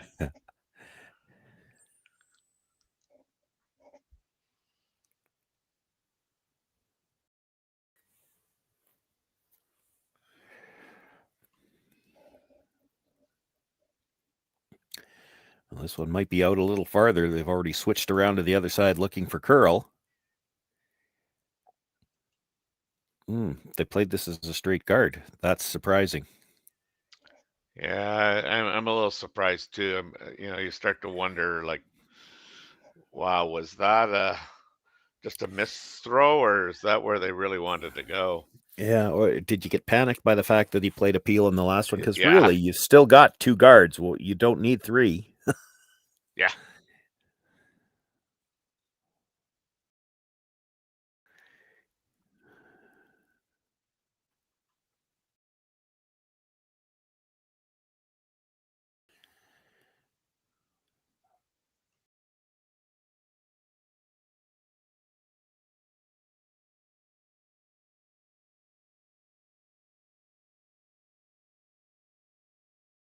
Talked about throwing the out turn this time, but they're going to stick with the in. Definitely tighter line early. He's got one. He's got two. And he gets his shooter far enough out of the way that well, there's room to throw a weighted shot in there. I don't know that there's room to throw a draw from that in turn side.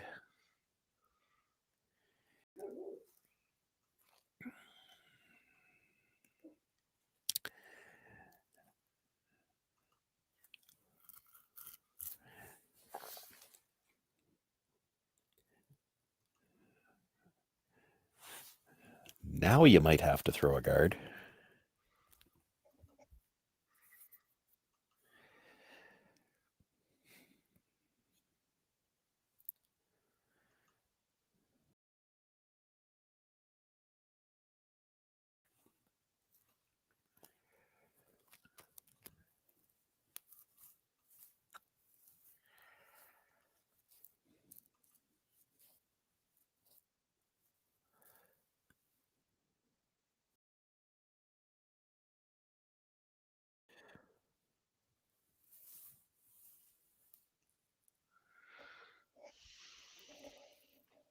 This is a long ways out there. Mm-hmm.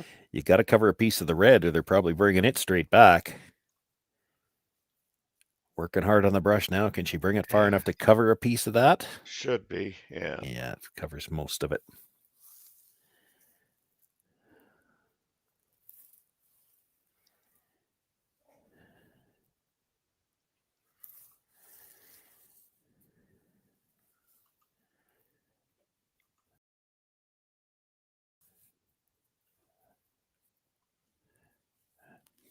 Corey Dropkin looking at the run again.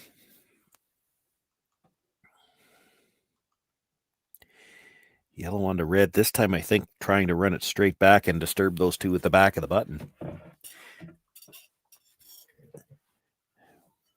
Probably wouldn't be heartbroken if he just made everything fly here. At least then they know they've got a shot to score. Yeah. The interesting thing about this one will be if he was to just peel the guard here, what do you do if you're Gracelyn Richards? Do you throw a straight guard and leave him the draw? Or do you try to get another one in there? Mm-hmm. Good question. We're not going to find out Made because this. it does clip the one, yeah.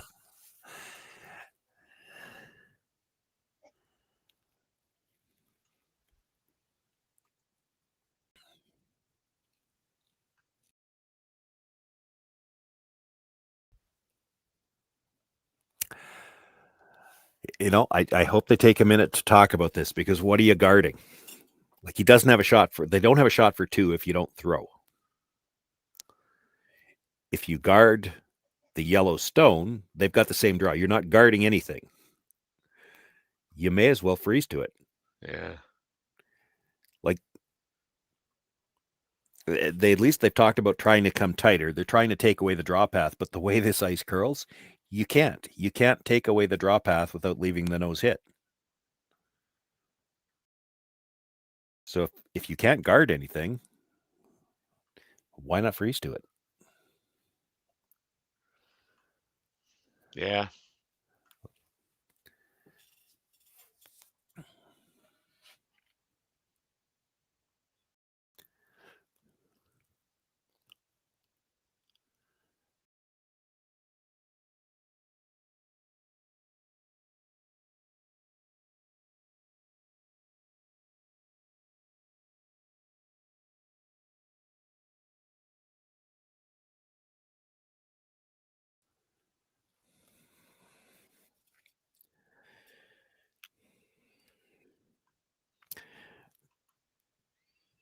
Trying to make this curl, and again, I'm not sure why.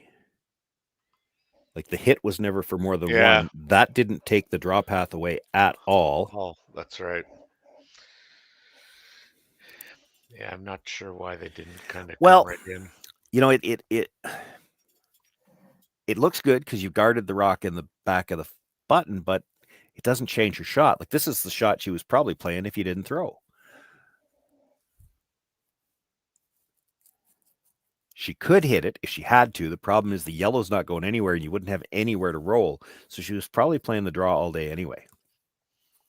And you didn't take it away. You didn't even change it. That guard's not even not a factor. It would be an aggressive call, but if you manage to freeze it right on the button, there's a pretty good chance you're stealing. And in fact, she's probably got to try to blast it just to hold you to 1. Yeah.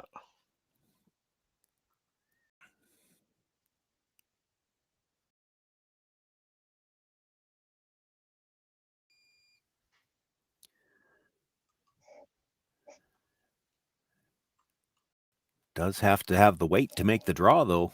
Yeah. Korey Dropkin has been working on this. It's close. Line's going to be good. That's not the issue. I think she's got it. Puts it right on the pin. Cory Thiesse, an outstanding draw with her final stone. She has been dialed in on that draw weight all day long, and this is a good example of just how much they move at the end. Look how far that came by the guard. Yeah. And if she'd have needed it as a perfect come around, that's what she ended up with. The guard, not really a factor to stop that shot at all. Put a point on the board for Thiesse and Dropkin here in 6. Developed over a decade in collaboration with the finest ice makers this side of the Atlantic, the Pebblehead PB5 is nothing short of a triumph of sophistication and craftsmanship. Weighing less than half its lumbering copper predecessors, yet boasting 10-fold their durability, the PB5 delivers perfect, consistent ice, time after time. The PB5 by Pebbleheads.com, the apex of ice-making ingenuity for the roaring game of curling.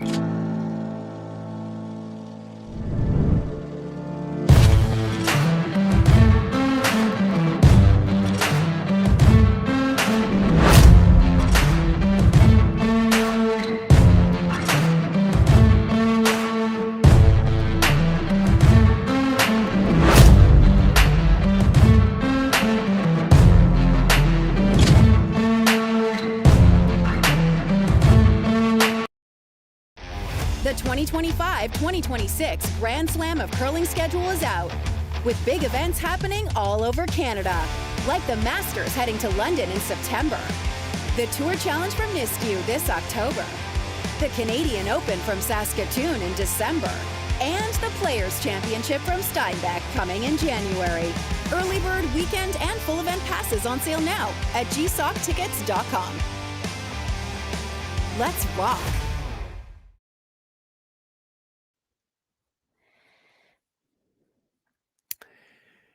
So with just 2 ends left to go here in this quarterfinal matchup, we will see our first power play. Depending on how things go here, we may see the other one in the next end.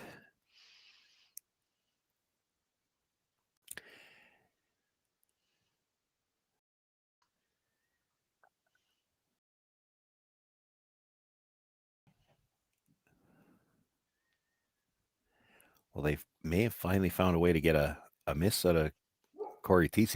We didn't see her first stone, but it doesn't appear to be in play. So maybe they tried the tick shot on the corner guard and missed everything, or killed it. One or the other. Killed it, yeah.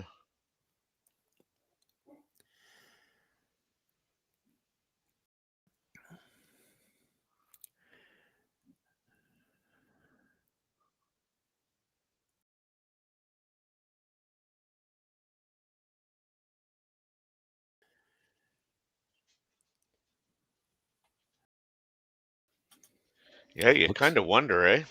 Yeah, well, it looks like they might be trying it again.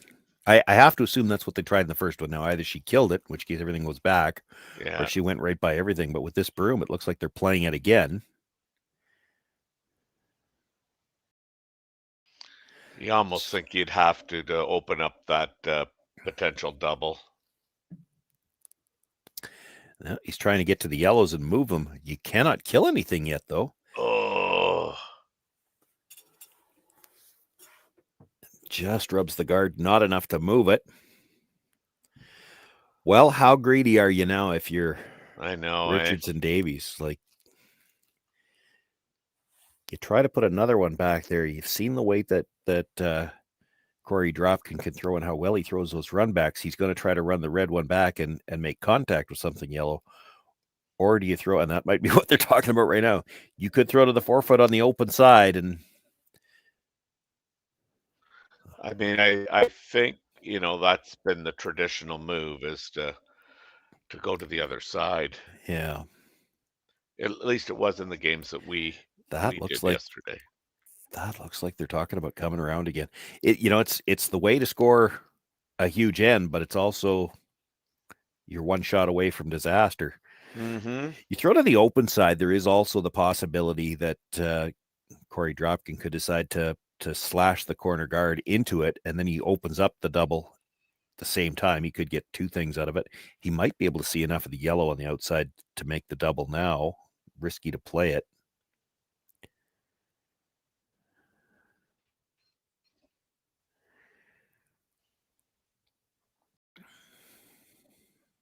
Yeah, I've even seen here where they've tried to just go around and the guard and just get behind the guard.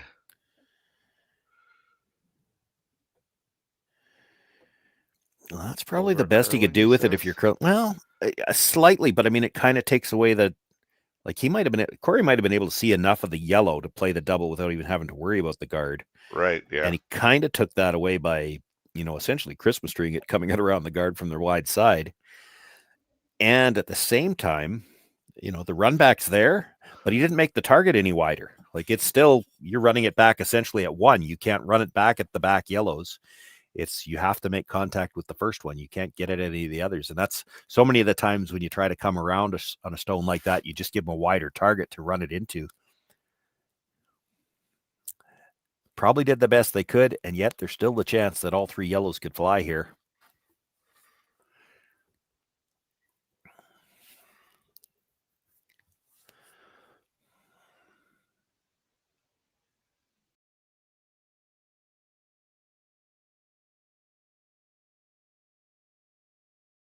One touches the one that was just thrown. We'll remove it.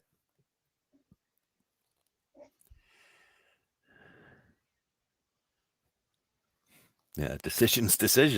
There is a double available in the corner, but if you come around the center, he makes the double on the corner. You come around the center again, you're still going to get a chance for 2, maybe 3. You guard, he's running it back. You're still not going to be in a position to score more than... Well, I mean, I guess if the double's missed, it's not a gimme double by any means. No. It's really easy to stick that top one. Anything, even half a rock, it might not leave. I mean, if you hit half from the center line side, it probably goes because it doesn't have to go very far. If you hit it from the outside, they're so dead lined up. I guess you could play it from either side.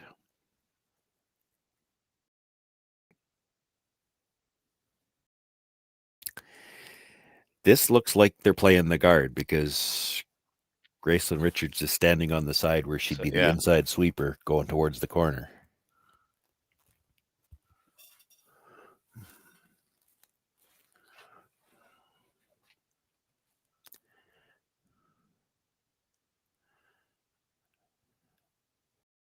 You might throw 1 guard. I don't think you can throw 2. You throw 1 guard, Dropkin probably tries the run again to see if he can get all 3 yellows. But if you throw the next one, Corey Thiesse is just going to go around the center. So you'd have to come in on the next one.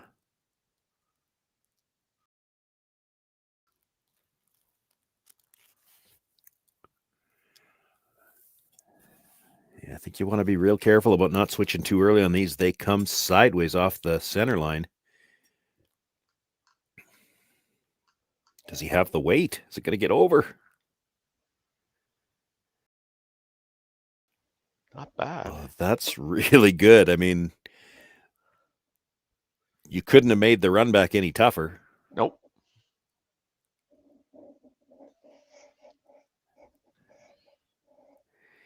He might have to decide to play the chase, but I mean, if you're Richards and Davies, you're happy with forcing them to play the chase right here? Yeah.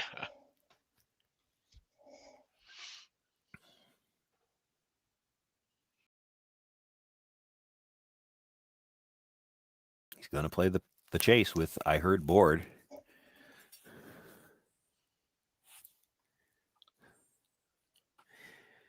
Little risky. This is a little risky, and this is where it gets interesting because, of course, you watch those. We just talked about it. The draws coming off the center line just moves so hard. But again, with board weight, we talked about this earlier.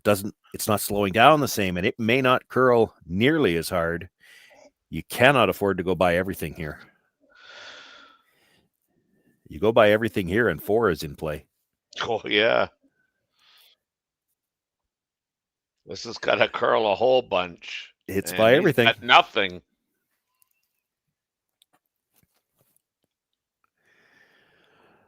Okay, 4's in play, but where are you going now? Yeah.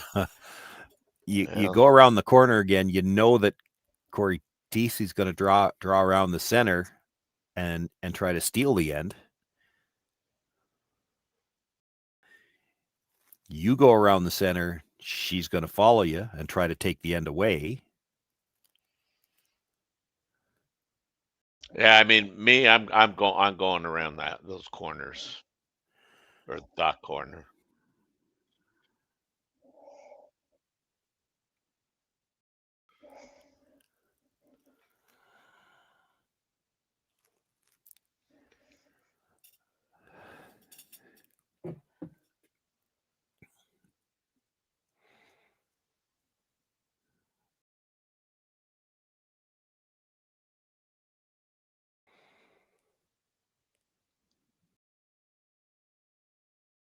And I think that seems to be what Gracelyn Richards wants to do. Zach Davies is wondering the same thing I am, is how good can she make that draw? Can we still chase it? You make this, any good at all. She's drawing around the center. You over curl, they might try to chase again, try to sit on the corner.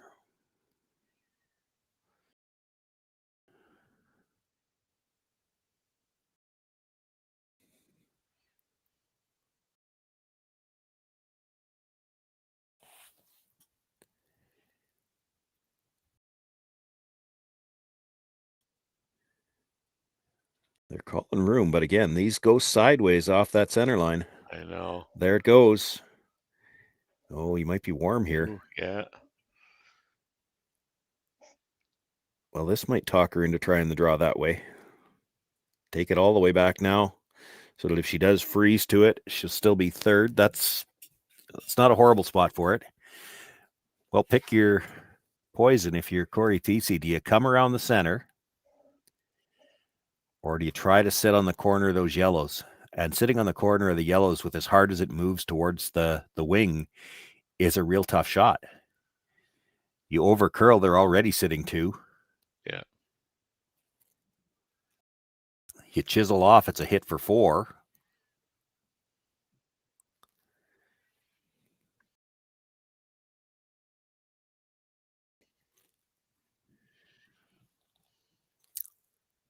If the center guard, they're going to call timeout, talk about this. If the center guard was actually right on the center line, they might be more inclined to try to come around it. The problem you have here is that that's not quite the line that they've, the center, like we talked about last time, that draw to the button.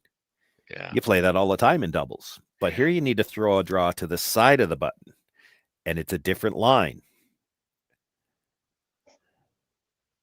Corey Thiesse looks like she's really prefers the chase to a corner freeze.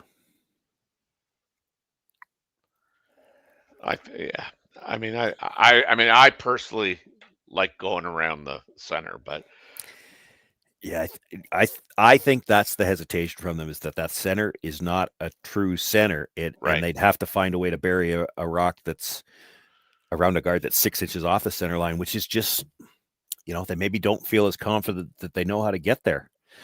But I think, ultimately, I mean, you just have to be full 8, and you can show them literally a piece of on the over curl side. They might be talking to Kathy Overton.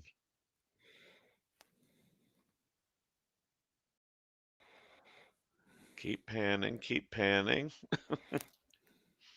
Yeah, I think they're talking to Kathy Overton. Yeah.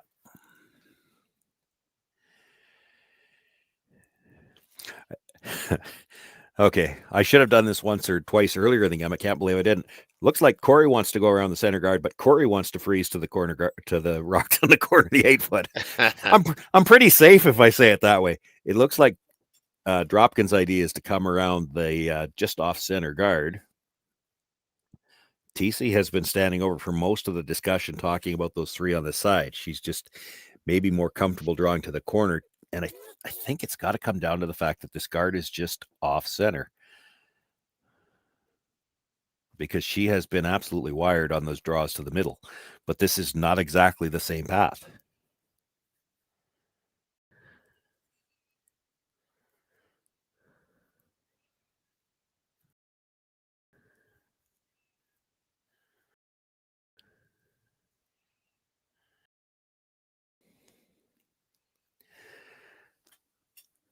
Doesn't matter how well she buries this.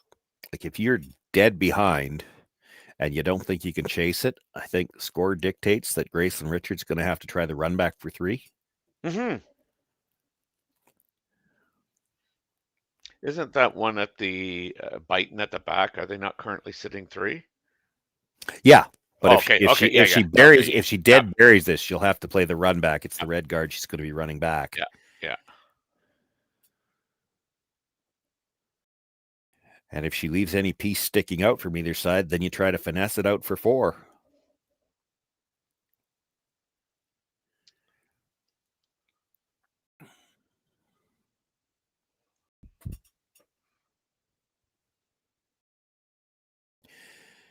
Whoa. Yeah, perfect. I mean, that's all you could do. Yeah, really it is. I mean, you bring it deeper, she can probably chase it to get it out. Yeah. The run back is not a gimme, because one red stone or the other's got to be coming towards something yellow. Like if you hit this ever so slightly on the center line side, clip the red at the top of the 8, it at the very least is coming towards that one at the back yellow, or the very back of the 12-foot, which could cut you to 2. I mean, this has to be made perfect to be for 3. You can't hit it. I don't think you'd have to be very fortunate to run the red back so that it makes contact with the one in the house on the center line side. It'd be very lucky to get it to miss all the yellows if it was going that direction. So you got to kind of drive this across the face. And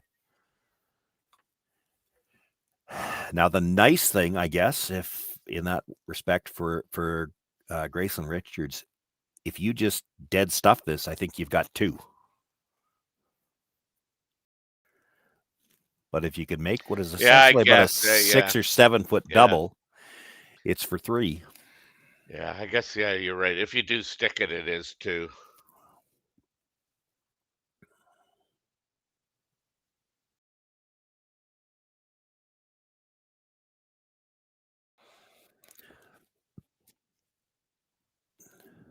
Uh-oh. A lot of rotation. This is close. It's going to have to go the hard way. Oh, they know. Look at this. Oh, my Lord. One way you couldn't hit it. Yeah, it comes right across into the 2 yellows, so it's a steal of 1. Thiesse and Dropkin now with a 6-2 lead coming home. It will still be Davies and Richards with last rock, and I guess we won't see the other power play. That's right. I'm betting on it. What an unfortunate break. Hey guys, what can I get started for you today? Bananas away, regular? And I'll have the rip berry, but can I get vanilla oat milk and I'll add spinach and ginger? And can I substitute the raspberries for strawberries? Also add the chia and hemp seed, and definitely have the power booster and the collagen booster. And can I get that blended twice? Wow. For Alicia, custom chaos? One of a kind. You're one of a kind. Booster juice, freshly made, your way. Developed over a decade in collaboration with the finest ice makers this side of the Atlantic, the Pebblehead PB5 is nothing short of a triumph of sophistication and craftsmanship. Weighing less than half its lumbering copper predecessors, yet boasting tenfold their durability, The PB5 delivers perfect, consistent ice, time after time. The PB5 by pebbleheads.com. The apex of ice-making ingenuity for the roaring game of curling. Live curling rocks. And this November, the best in the world are coming to Tahoe. Get your seats now at gsoctickets.com. But hurry, early bird pricing ends soon.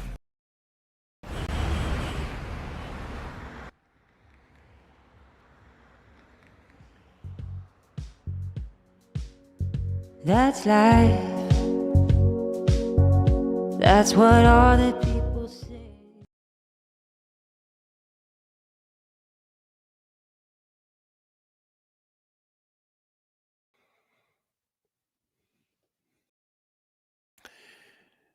Well, as we begin play here in the 8th end, the attempted freeze to start the game, to start the end off,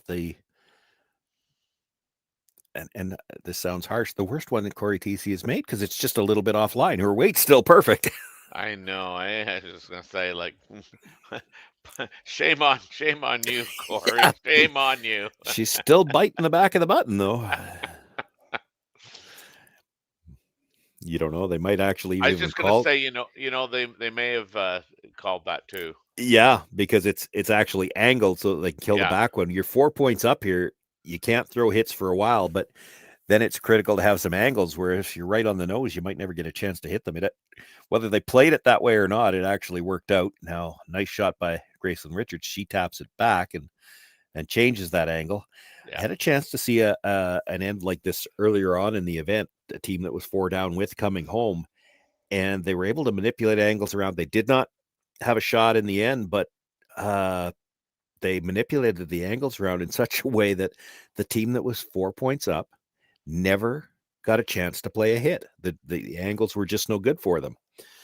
So that's kind of the best you can do here if you're Richards and Davies. Try to manipulate the angles and then hope you've got something left at the end. But if you can keep your opposition from eliminating rocks, it gives you a chance. Anyway, this is still just the 5th rock of the end with the pre-position one, so they can't throw a hit yet here. They only get 3 chances to hit, and if you don't leave them any angles where they can make something go away. This looks pretty good. Well, it's in a good spot for now, but again, Yeah. nothing yellow leaves right now. Yeah, that's right.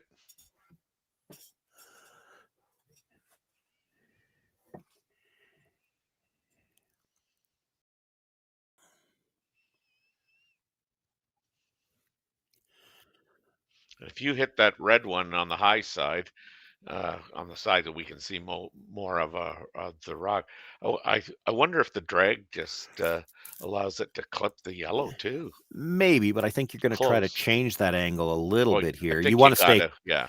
corner frozen and tap it a couple of inches, and I mean, it's a thick quarter. You want to be like 3/4 on the nose of the red.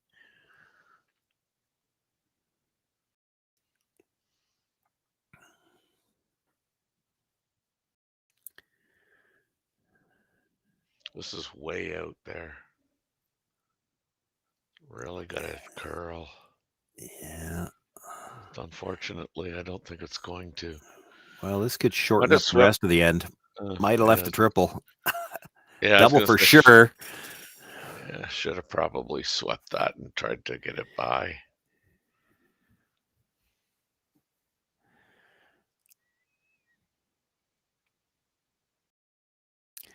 Even if you just hit the one that was just thrown right on the nose, get that red back one out of there. Mm-hmm. Yeah, I think that's critical.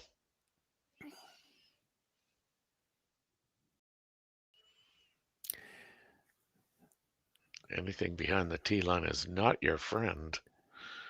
I'm not sure what the timeout is for. You could actually make an argument for running the guard too. Yeah. If you peel the guard, yeah, there's definitely a triple on the yellows right now, and they've got to do something about it. And if you happen to catch something on the way by, that doesn't hurt you either. I like removing the guard myself, but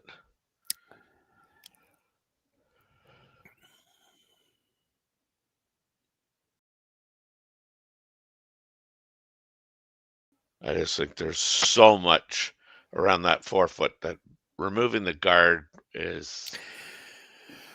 Removing the guard gives you a chance to make a play on the stone on Yeah. the top of the button. And, I mean, ultimately, Richards and Davies need to look at how they're going to move that stone too. So That's they right. can't just straight guard it.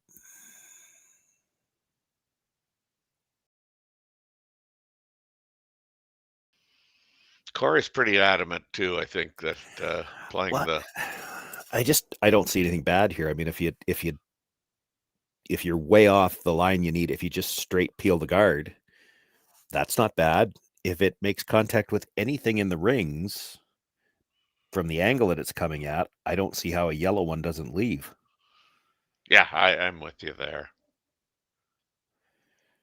And if you're right on the nose, I think 2 yellow ones leave, and the other one probably spins into the open.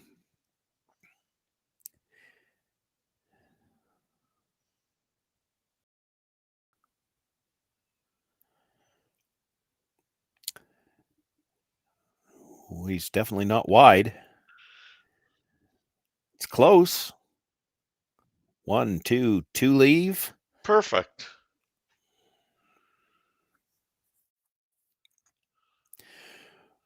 Well, it makes the last few decisions easy. Yeah, you're up 4. I mean, this was totally in the realm of best selection of shots, and as you say, like, I mean, 2 yellows just go so easy, and you need 4 to score. So Yeah, you have to come around now. You've got nothing else to hide behind. yeah, like, and you could make a case if they bury this perfect, just straight peel the guard because there's peel nothing again, to freeze on either. yeah.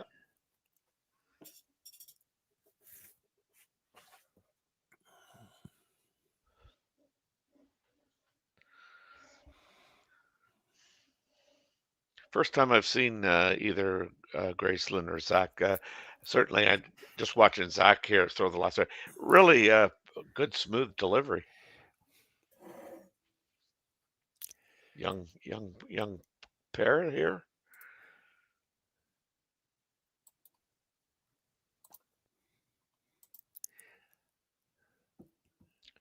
I believe that's wearing the University of Alberta Yeah, outfit. I think I've seen Gracelyn playing with her 4-player team, but I'd have to. Is that right? I'd have Yeah. to think about that. They might have Oh. been. That might be a U25 team too. Yeah, her could very well, 4-player yeah. team. Yeah. Well, it's a Sunday. You've had a long week, and I wouldn't want you to start off the week having to think too hard. That's that's going to be a long day yet too. I think all the discussion here was just how high do we want to put this. You come right down to it. They blast the guard, and this one might be one where it's not necessarily critical to be shot rock here because there will be a double available on the reds later. You might want to leave this high, and then at least there's a chance that they could jam something somewhere. That's not what they've done, though. No. So he just peels the guard again. Yeah.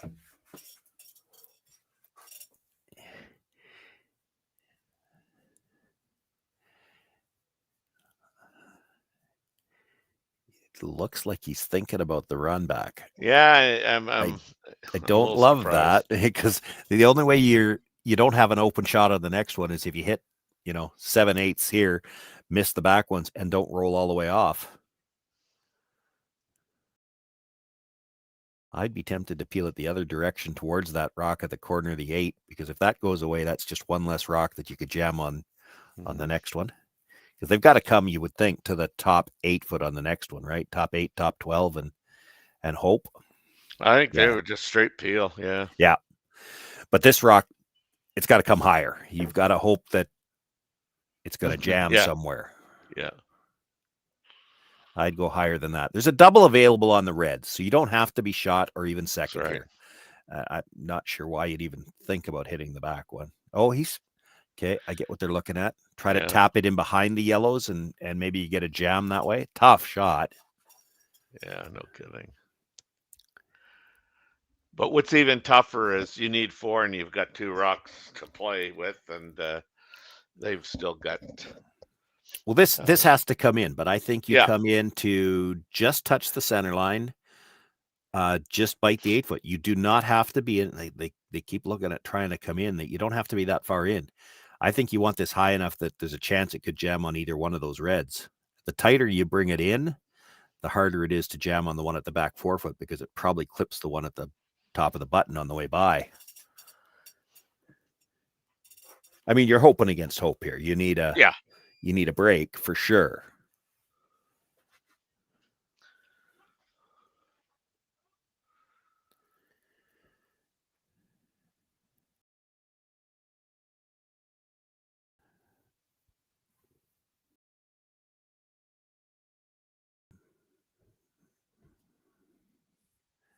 Yeah, I don't like playing anything on that red one. That just takes away one of your jam possibilities.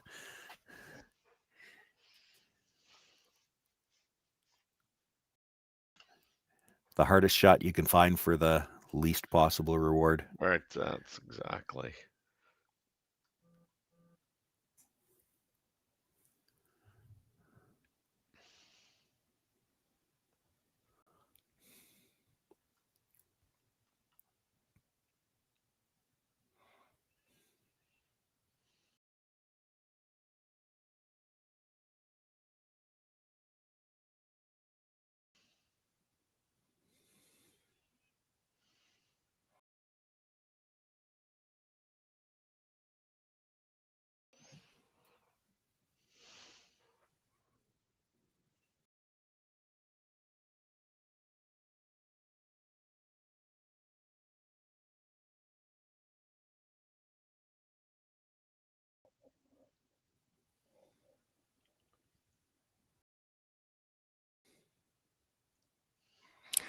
Pretty hard to miss this. Yeah, I mean, just needs to make one of the yellows go away. Yep.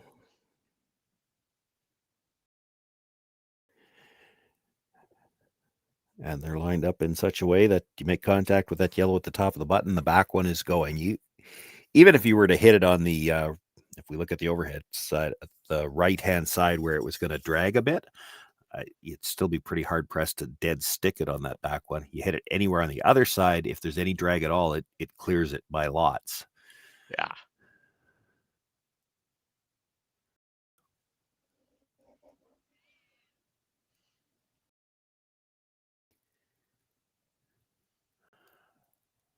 So a chance for Cory, Thiesse, just make one yellow one go away, and they will move on to the semifinals.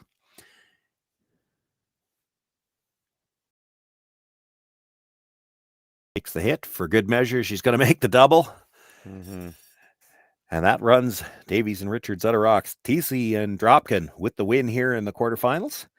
They will move on to the semis in, what are we looking at for time? About 2 hours time? I think so, yeah.